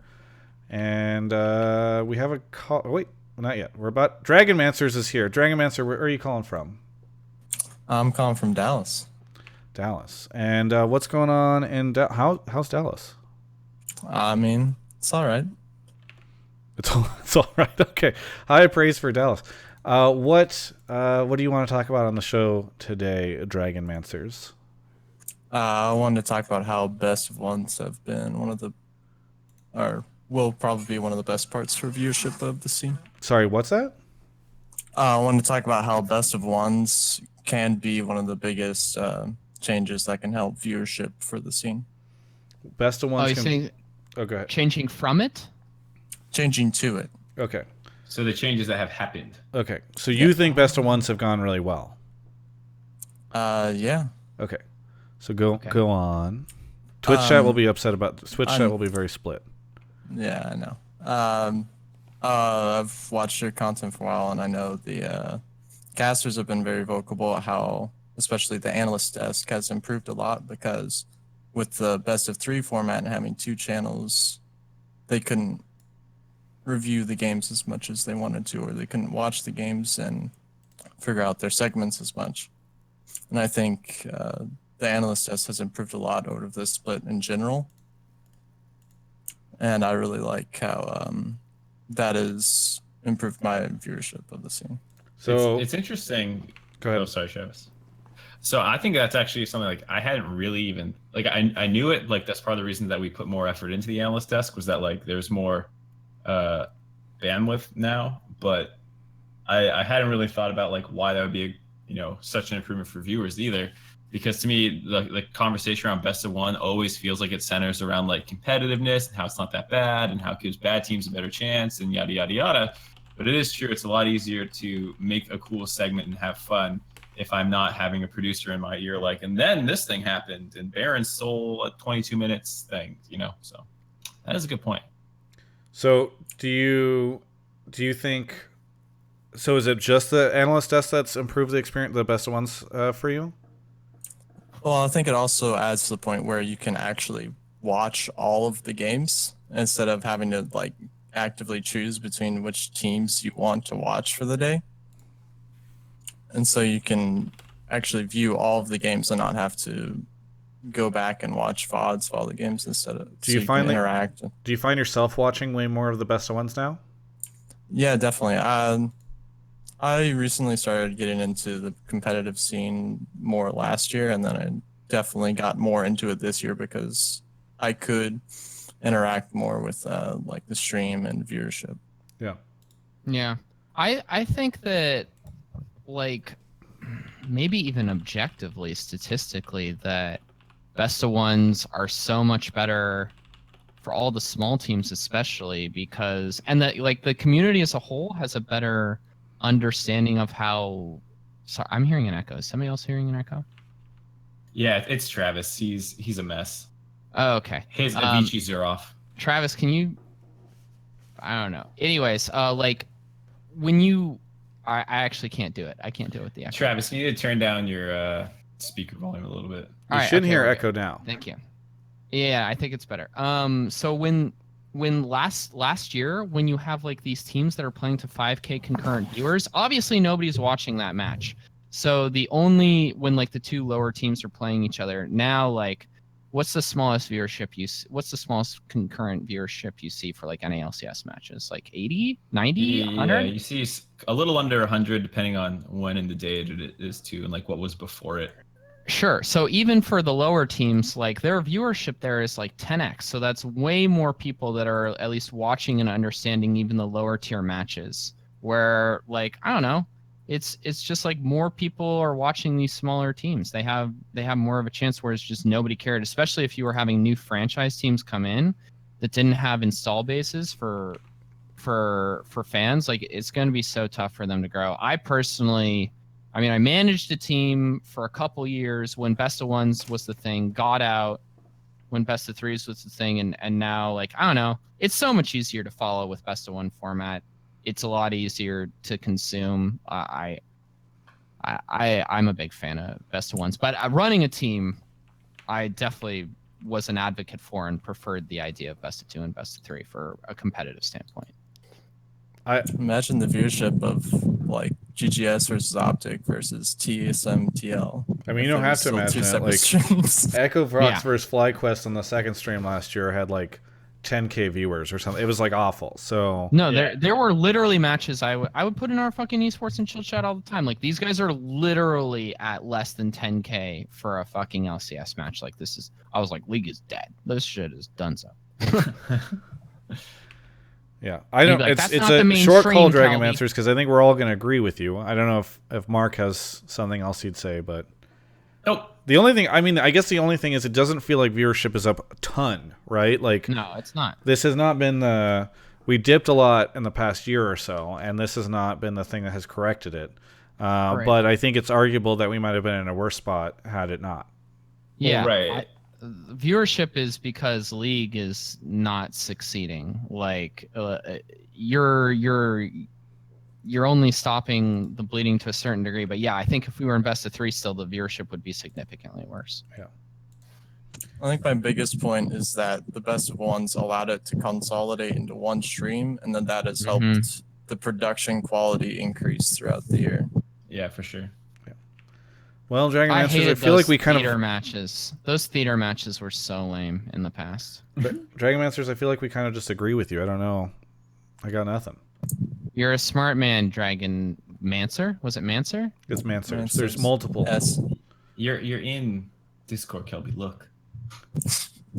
I don't see anything. Dragon Masters, thanks so much for your call. Really appreciate it. Thanks, guys. See ya.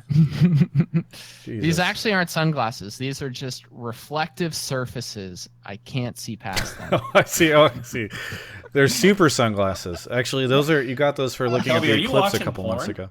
What is? Am I watching porn? Yeah, is that what's on your glasses right now? No, the only thing I have up on my window is our Skype chat, and then to the right I have Twitter on the other monitor. They're never going to sponsor this show. Okay. Let's move on. Who's they? Ateo. That's the joke. Is that they're still watching, then you make a not safe for work joke. Laguna's donating Apparel companies $10. don't give sponsors. That's not how this space works. They do What doesn't work? partnership deals, but they don't give like Kelby, sponsorships. it was a joke. Okay, sorry, my bad. What was the joke? Hilarious. I hate when I miss Travis's great jokes. Yeah. Real Foxy It was- gifted it a was sub good to one. Go back, Jackalope. watch the Boba VOD. Cola gifted a sub to You can find it Doraven. on Travis's YouTube. Kulas33 sent 500 bits. Says Hotline League merch. Do it. Please take my money. Real Foxy gifted a sub to Unified Hearts. Girlish Menace resubbed 4 months and said, "Whatever happened to the BAMTech deal? What happened there?" I mean, it's a great point. We've all been asking it. Mighty is in the chat right now. Mighty, where are you calling from? I'm calling in from sunny Chicago. That's a Chicago. good sounding mic. Yeah, that's man. a real nice mic. Yeah. And is it really sunny? Because I feel like it's almost midnight there. No, it's not sunny and it snowed an inch today, so it's Oh neither. damn. I'm He was calling being in from the ironic, Mooney- Kelby. The Mooney, wherever the fuck. Mighty, what do you Is want it to talk about? ironic or sarcastic? Mighty, what do you want to talk about on the show today? I think it's sarcastic. I wanted to just bring up like how roster volatility has been a huge thing. I mean, it's a big part of esports, but it's also been a part of leagues, you know, specifically. And I think franchising is probably going to fix some of those issues and how that kind of reflect. Because we've been talking. I mean, I know we've been talking a lot about brands, whatever that's supposed to mean today. But Kelby loves talking. Brands is Kelby's favorite word. See, I get kind of exhausted on that word just because like I don't really know, like I'm not sure exactly, like it's like such a nebulous thing. I watched a great video, and by great I mean fucking horrible, about this lady explaining how for millennials, individuals are the new brands, and I wanted to kill myself. Sorry, I'm there finish with your you. thought, Mighty. I'm I don't there. know why Mark is bringing up terrible videos he's watched, but finish your thought. What's up? No, I mean, I just wanted to. So, like, I'm a big I watch a lot of traditional sports, like hockey and you know, like football and all that stuff, right? And I've noticed that I have like teams I root for there, but not really teams I root for specifically in the LCS. I watch pretty much every LCS game, but I just I think I just like League, and I don't really care who wins. I just want to see a good game. And I think really, there's I've you don't have noticed- favorite players. Well, I do have favorite players, but that's kind of the point is when players switch teams so much, it sort of kills that, like, oh, he's facing his old team. It's like, well, he's been on 4 teams. So like at what point does that dilute that? And I think that's where I like franchising. I like franchising for a lot of reasons. But one specifically is I think it might cut down on that volatility, and you can start like getting into the teams. Like, I like how this team plays. I like how, right, you can get into like the team instead of, oh, this guy left this team, so I'm done with this team, kind of a thing. And you see that a lot less in traditional sports for a lot of reasons, but I think that's one big one.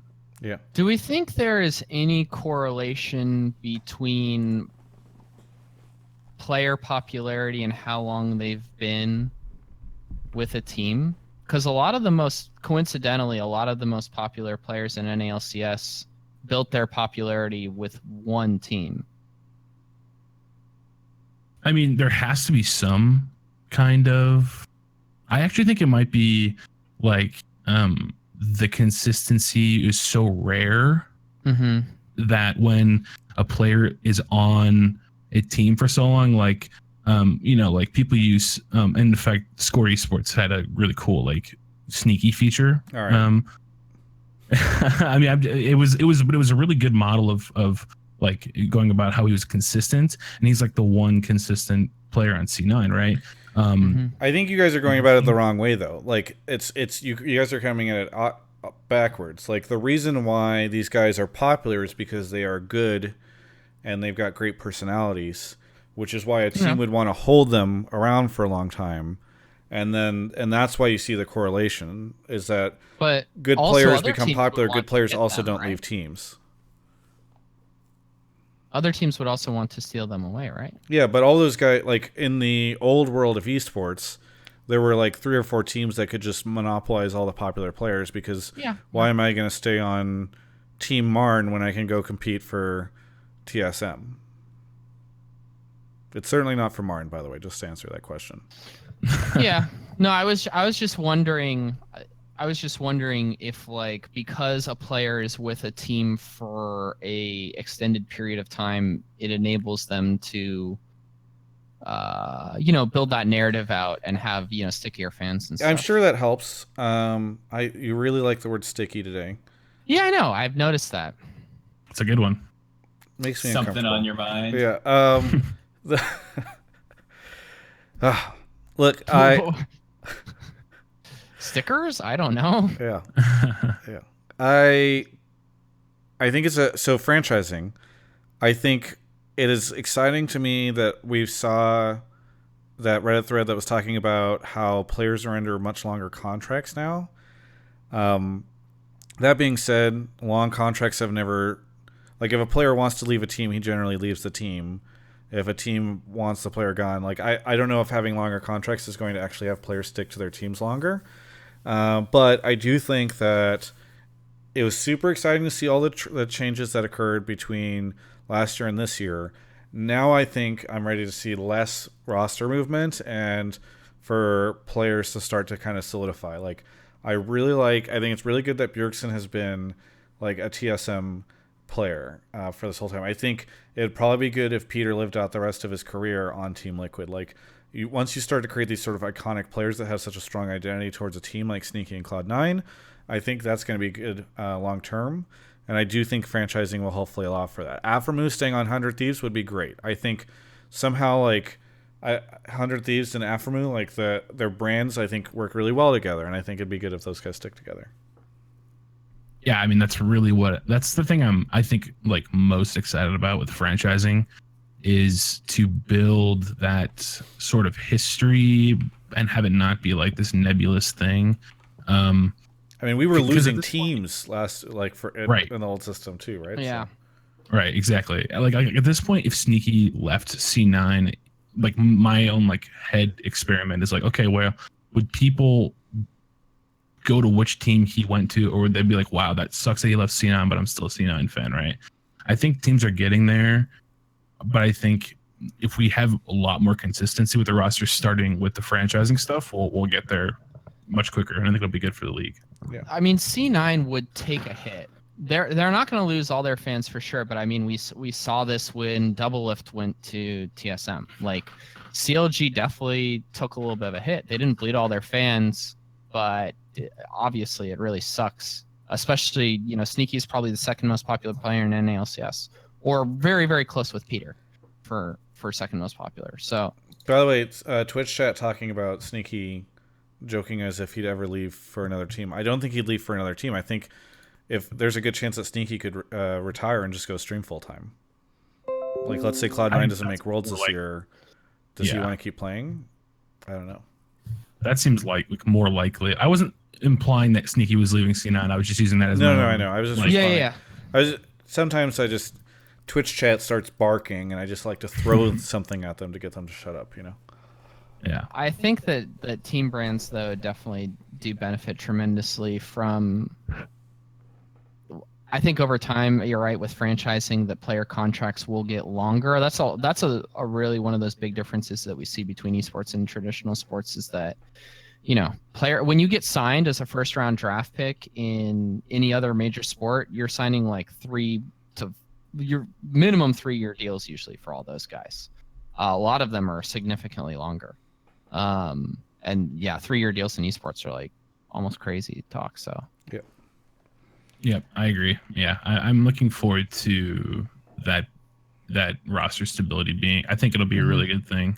And I think it'll make a lot of the team, like, even like we're talking about like mid bottom 2 teams. I think they're going to even find their own support. However fast or slow it is, if they're consistent, and it maybe like they play like a certain way that's like might not be optimal, but it may be maybe winning the fans, right? I mean, it's also something that's possible. Yeah. Mighty, thank you so much for calling in. I really appreciate it. Yeah, thanks guys. Love the show. Yeah, thanks, dude. All right, we're moving on to the next caller. Let's see, where were we? A narrow LOL resub, thank you. Bobacola gifted a sub to Navi, 1995. Real Foxy gifted a sub to Saint Pablo. We do have Frostgurn on the show right now. Frostgurn, where are you calling from? I'm calling from deep Shanghai. How you going, Travis? What is the difference? What is deep Shanghai?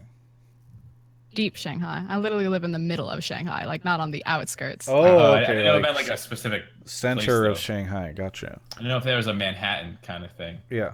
I don't know if it's like Shanghai has now transformed since the last time I was there into a ball, and you now live in the center. Anyway, what do you want to talk about on the show, Frostgrin? Well, I heard that you guys were going back and forth in terms of like branding and marketing, and I thought that Kelby offered up a lot of interesting views. I know one of the first guys was calling about like the Golden Guardians and their merchandise, and so Slasher was talking about, wow, Travis, you do have a bad echo. What the hell? I know. Isn't it brutal? Working with Damn, this guy. dude. Aren't you supposed to be a professional? He doesn't want to wear fucking headphones or in-ears. You have my in-ears. Put in the in-ears, dude. Frostgrin, you were saying? Anyway, I wanted to get your guys' opinion in terms of like effort versus value, because it keeps going back to this idea of like content and branding and how viewership was down. But if you don't have massive organizations, and it wasn't just in the NALCS, it was also in the LCK. Without SKT being a parent in a final, their viewership was down. The LPL gets pretty generous because our top teams are consistently making finals, but I have no doubt that, you know, if an EDG or if an RNG didn't make a final, that our viewership would also see some of a dip off. So I was just kind of curious, like, how much do you think the league should actually be responsible? Because he kind of gave what I feel was a bit of a cop-out answer in terms of like buy-in from franchise, that it's on the brand versus the league, and what kind of like. Are you saying I gave a cop-out answer? Yeah. Yes, you did. Can we get? I your gave a opinion witty first, answer though? that got a great reaction from Twitch chat. That's my whole point. That I do the show only for that. I want to hear your hot take, though. The LPL is fairly unique in that they heavily market and brand players, but the audience and the palettes are completely different from like a Western audience. You can't take like a Western hype video and like sell it to a Chinese market.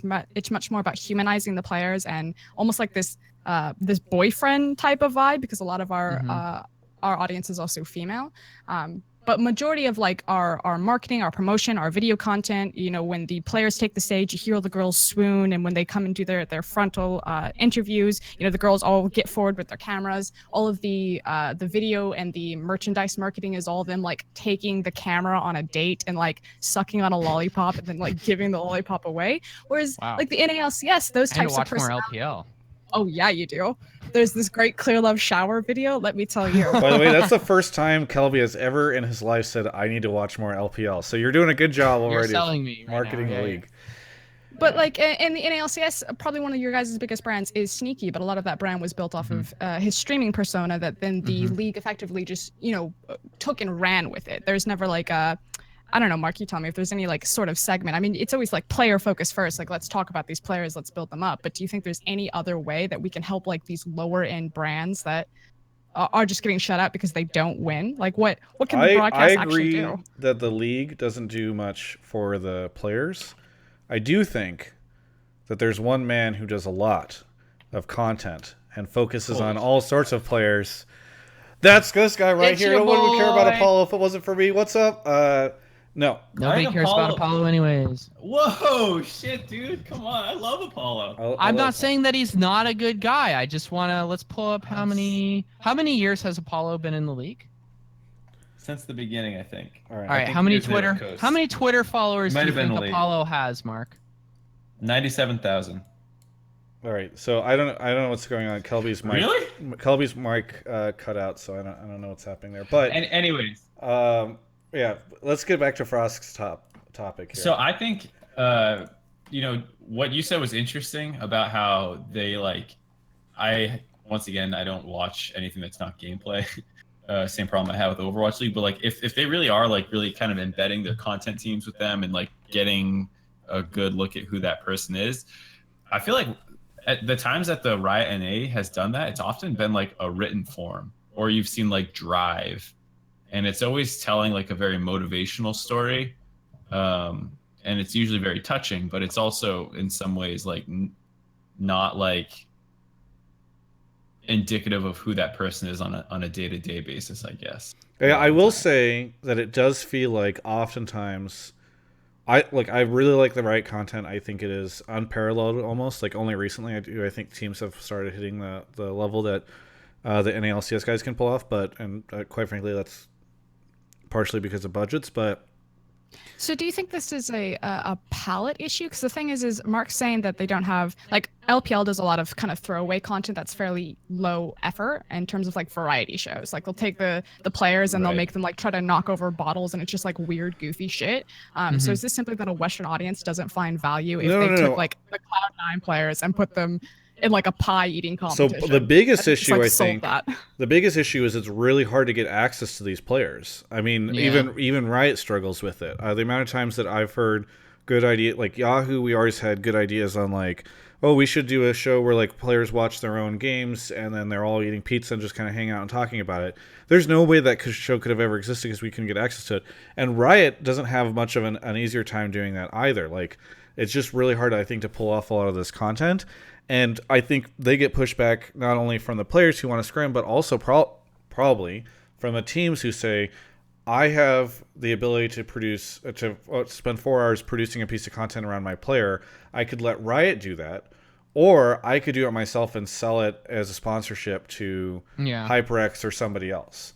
And so I think it's more of a timing thing, and that's probably why they don't do it. I also do think that Riot is a little obsessed with like the traditional sports world, and that's why you probably see much more of this like build up inspirational so kind of put the players on top of a pedestal and like all that stuff rather than like the fun and goofy kind of stuff, because the tone is always going to be very much like traditional American sports content, and that's kind of the glorifying of the players is very different than we're going to have the player lick a lollipop and then hand it out to some whatever the crazy kind of softcore porn stuff that's happening over in LPL. Don't get me wrong, it's my favorite video. Okay, I mean, I'm not saying it's a great video. I'm just saying I think it's different.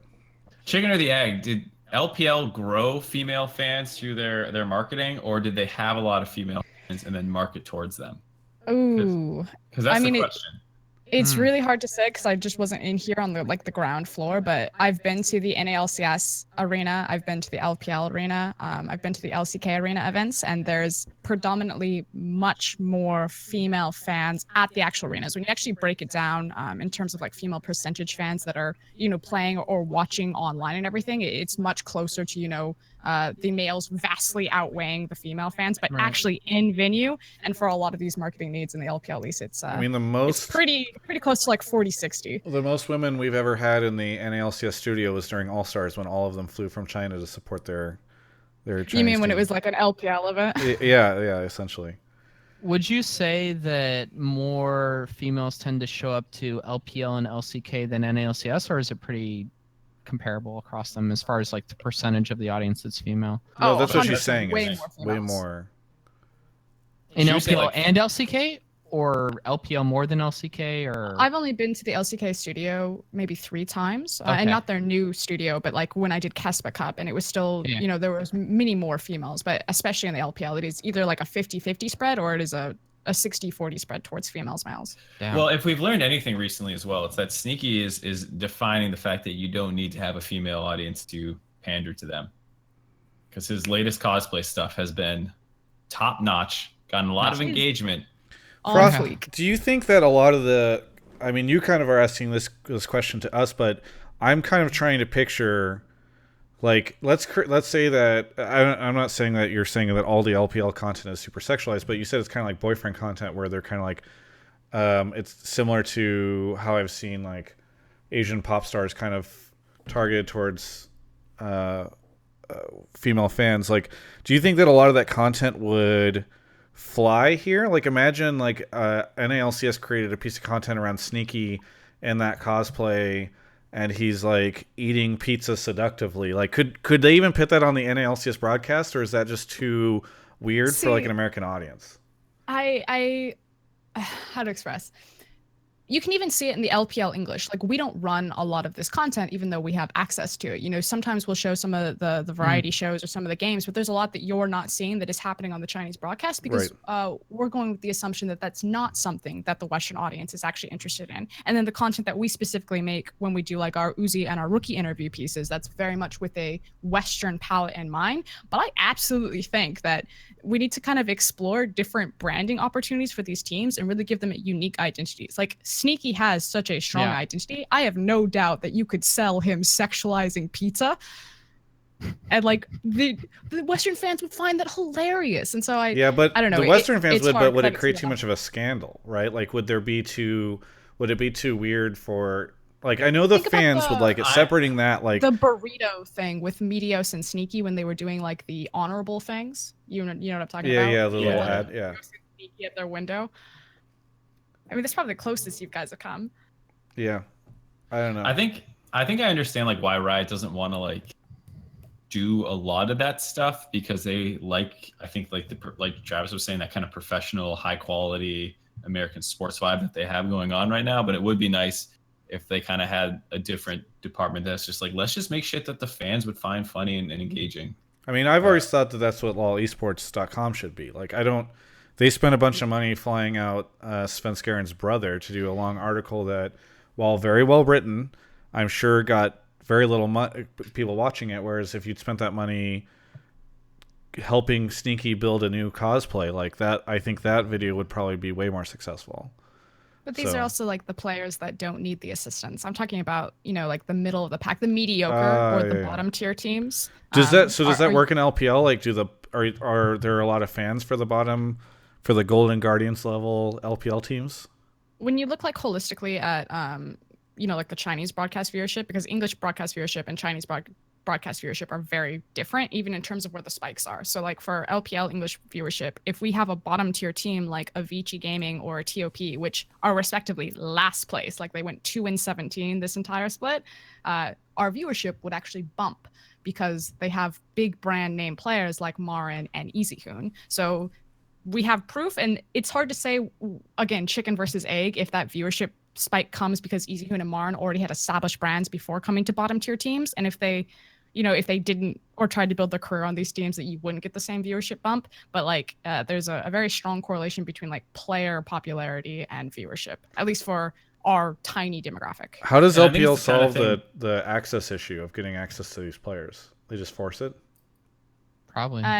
In terms of like getting interviews? No, I just mean like, you know, let's say they wanted to do a funny video with Sneaky, they have to get access to him. Sponsorship is much more heavy-handed. Like Edward Gaming and Team WE have had to put off scrims before because they had sponsorship obligations, and the organization usually stands behind the sponsorship obligations. But these are, you know, it's hard to say whether these are, you know, content creation obligations or like going to a fundraising event or something like that. Yeah.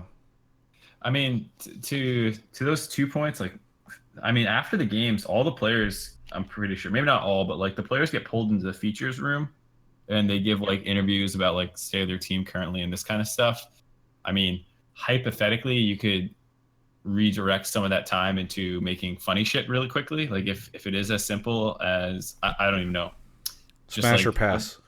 Yeah, like a really quick, I don't fucking know, dude. Like just anything, any quick video, like you could probably switch that time to then and not be an extra resource drain, but you are losing out on, you are giving something up to do that, of course. Yeah. And then to Frost's point about like, does it help chicken or the egg? I mean, the thing is, if people cycle and there's turnover, like Arrow was on the third place team. If you like, he's a fucking goofy ass motherfucker. If you like built up that brand of being like one of the goofiest dudes in the scene, and then he ends up on Optic on a 9th place team, at least like people will know way more about him and will be more, hopefully at that point, like you only watched it because he was popular, but now that he's not, you already know that about him. Yeah.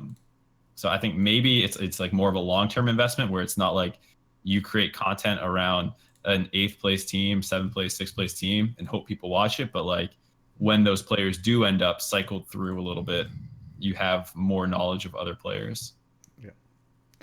Hey, thank you so much, Frost, for calling in. I really appreciate it. Yeah, cheers, everyone, guys. Yeah, it's good. Thanks, Frost. Bye. That was a really, really interesting conversation. Yeah. Okay, we need to go get through these the next other two callers people, super or- quick. Okay. Well, how about one sentence? Okay. Well, just The just hottest grab of hot takes. grab It's like them. a hot potato. You just grab it. them. Really quickly, thank you so much to Girlish Menace. Oh, I already had that. Stylish Caesar, Real Foxy gifted to Sports Law, Dr. Manhattan gifted to Spanish Rice LOL, and Trinkhouse subbed. Snuffy the Seal, really quickly, what do you want to talk about, and where are you from? From Ann Arbor, Michigan. Another Michigan. And, What do you want to talk about? Yeah, I just wanted to quickly touch on the topic of how the LCK production over the years has been vastly higher quality compared to the rest of the regions around the world, and how this could have impacted viewership and passion for the game and all that stuff that revolves around it. Most noticeably, the production from the finals this past week. All right, Kelby. This guy knows. Kelby, I can tell we do got your thing. I can tell we got an original OGN fan right here. Since like season 3, season 4. We only have one sentence. You used your sentence, Kelby. Because I remember like even like season 3, season 4 back like when like the English OGN stream would only get like 10K viewers max. Those videos they had like pre-game and stuff, like they were just such high quality and stuff. And it was more enjoyable to see. And I don't know if it's say because what you're of, gonna say. Go for it. I don't know if it's because of like budget, because they have like better sponsors over there. Yeah, like, Snuffy, I know it's good. Look, Kelby, say your shit. Hit me, Kelby. Because this is like the Kelby. You're giving him like the circle jerk right now. I'm already talking. I'm talking through this man right now. Yeah, just go. No, hey, Travis, that Ateo hoodie makes all. a great way to muffle Kelby, huh? Yeah, it's really what nice a great for piece that. of product. It's so true, though.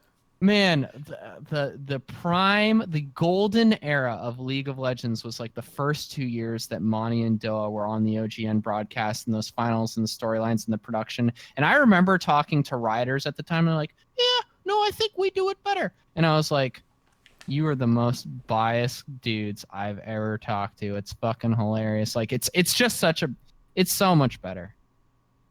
People who actually can get into LCK and OGN just have a superior spectating experience.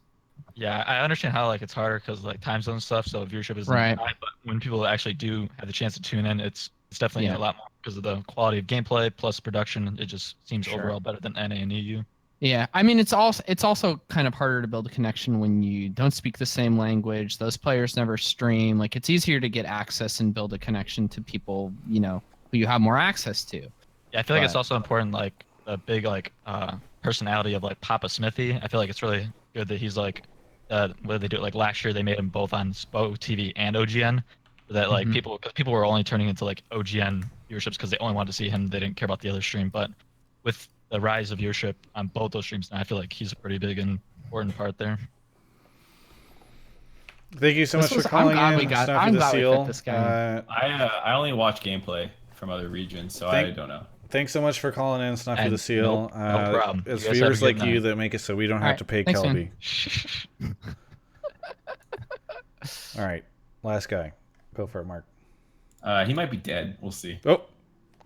OPTSM fan resubbed. He said, so glad to continue supporting this amazing content. Love to have the OG cast on right now. I'm really looking forward to getting Hugh Lights because of the show, and a friend and I have started a new small talk show. Continue to produce great content. Thank you. I wish Phillips Hugh would spend this money. Blonde Squirrel said we want Frost's hot takes. Well, you got him.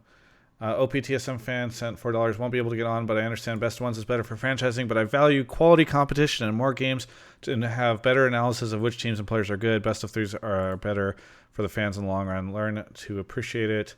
Boba Color gifted a sub to Dadarus, and we're all caught up. Nobody else better sub or donate or send bits or anything like that, because then that'd be awful. Then I wouldn't be caught up anymore. I certainly hope that doesn't happen. I think you could see Mark you gave up. Yeah, I mean, traffic. I was he's there. He just can't hear me. So when I called for him like 30 minutes ago, he probably just didn't hear me. And then when I was in there, he kept saying hello, and like both of our things are green, but he can't hear me. So okay, I don't know. His Discord's fucked up. Sorry, Bangwin. I really next time wish you could be on. Remind me next time. Yeah. Naked Homeless Man resubbed. He said, unlike OPTSM fan, I did buy Phillips Hughes on sale. And Jariski resubbed for 4 months. That's the show. Mark, what do you want to say here at the end?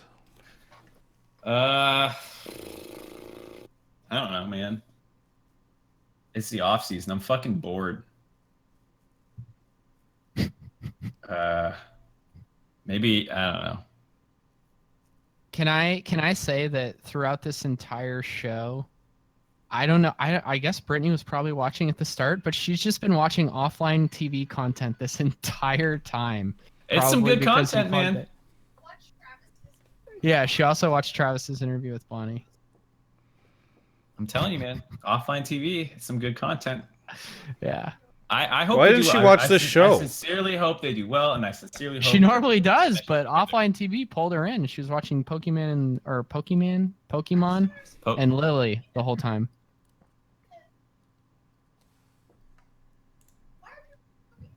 I don't know. Anyway, sorry to interrupt. Keep going. No, you didn't interrupt shit. I was just sitting here like, what do I say? Because I have not much on the table right now. So. Yeah, he was trying to figure out what to say because he doesn't have much going on, and then you started talking about how great offline content is, Kelby. So that was really sensitive of you, Kelby. What? You don't need to be like, I don't know which. Like, Mark, I still love all of them, and I hope that project. Sorry, I'll talk to Kelby after the show. I'm glad to hear Brittany likes the content. We won't. Well, look, I know.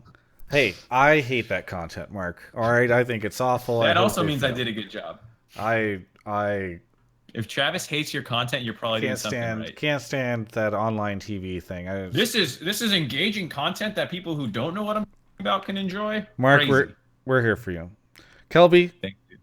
You have anything else to say besides insulting, offensive things about Kelby's or Mark's life? Yeah, I actually wanted to give a shout out, if possible, and I wanted to give a shout out to Larry King. Whoa! Larry, that wasn't Chainsmokers? Larry King, as you know, Travis. I mean, you probably. Well, what do you think about Larry King, Travis? Because you're in journalism interviews. And he was ancient when the world was young. Yeah, he's probably maybe the most. You think it's fair to say is the most famous interviewer of all time, or no?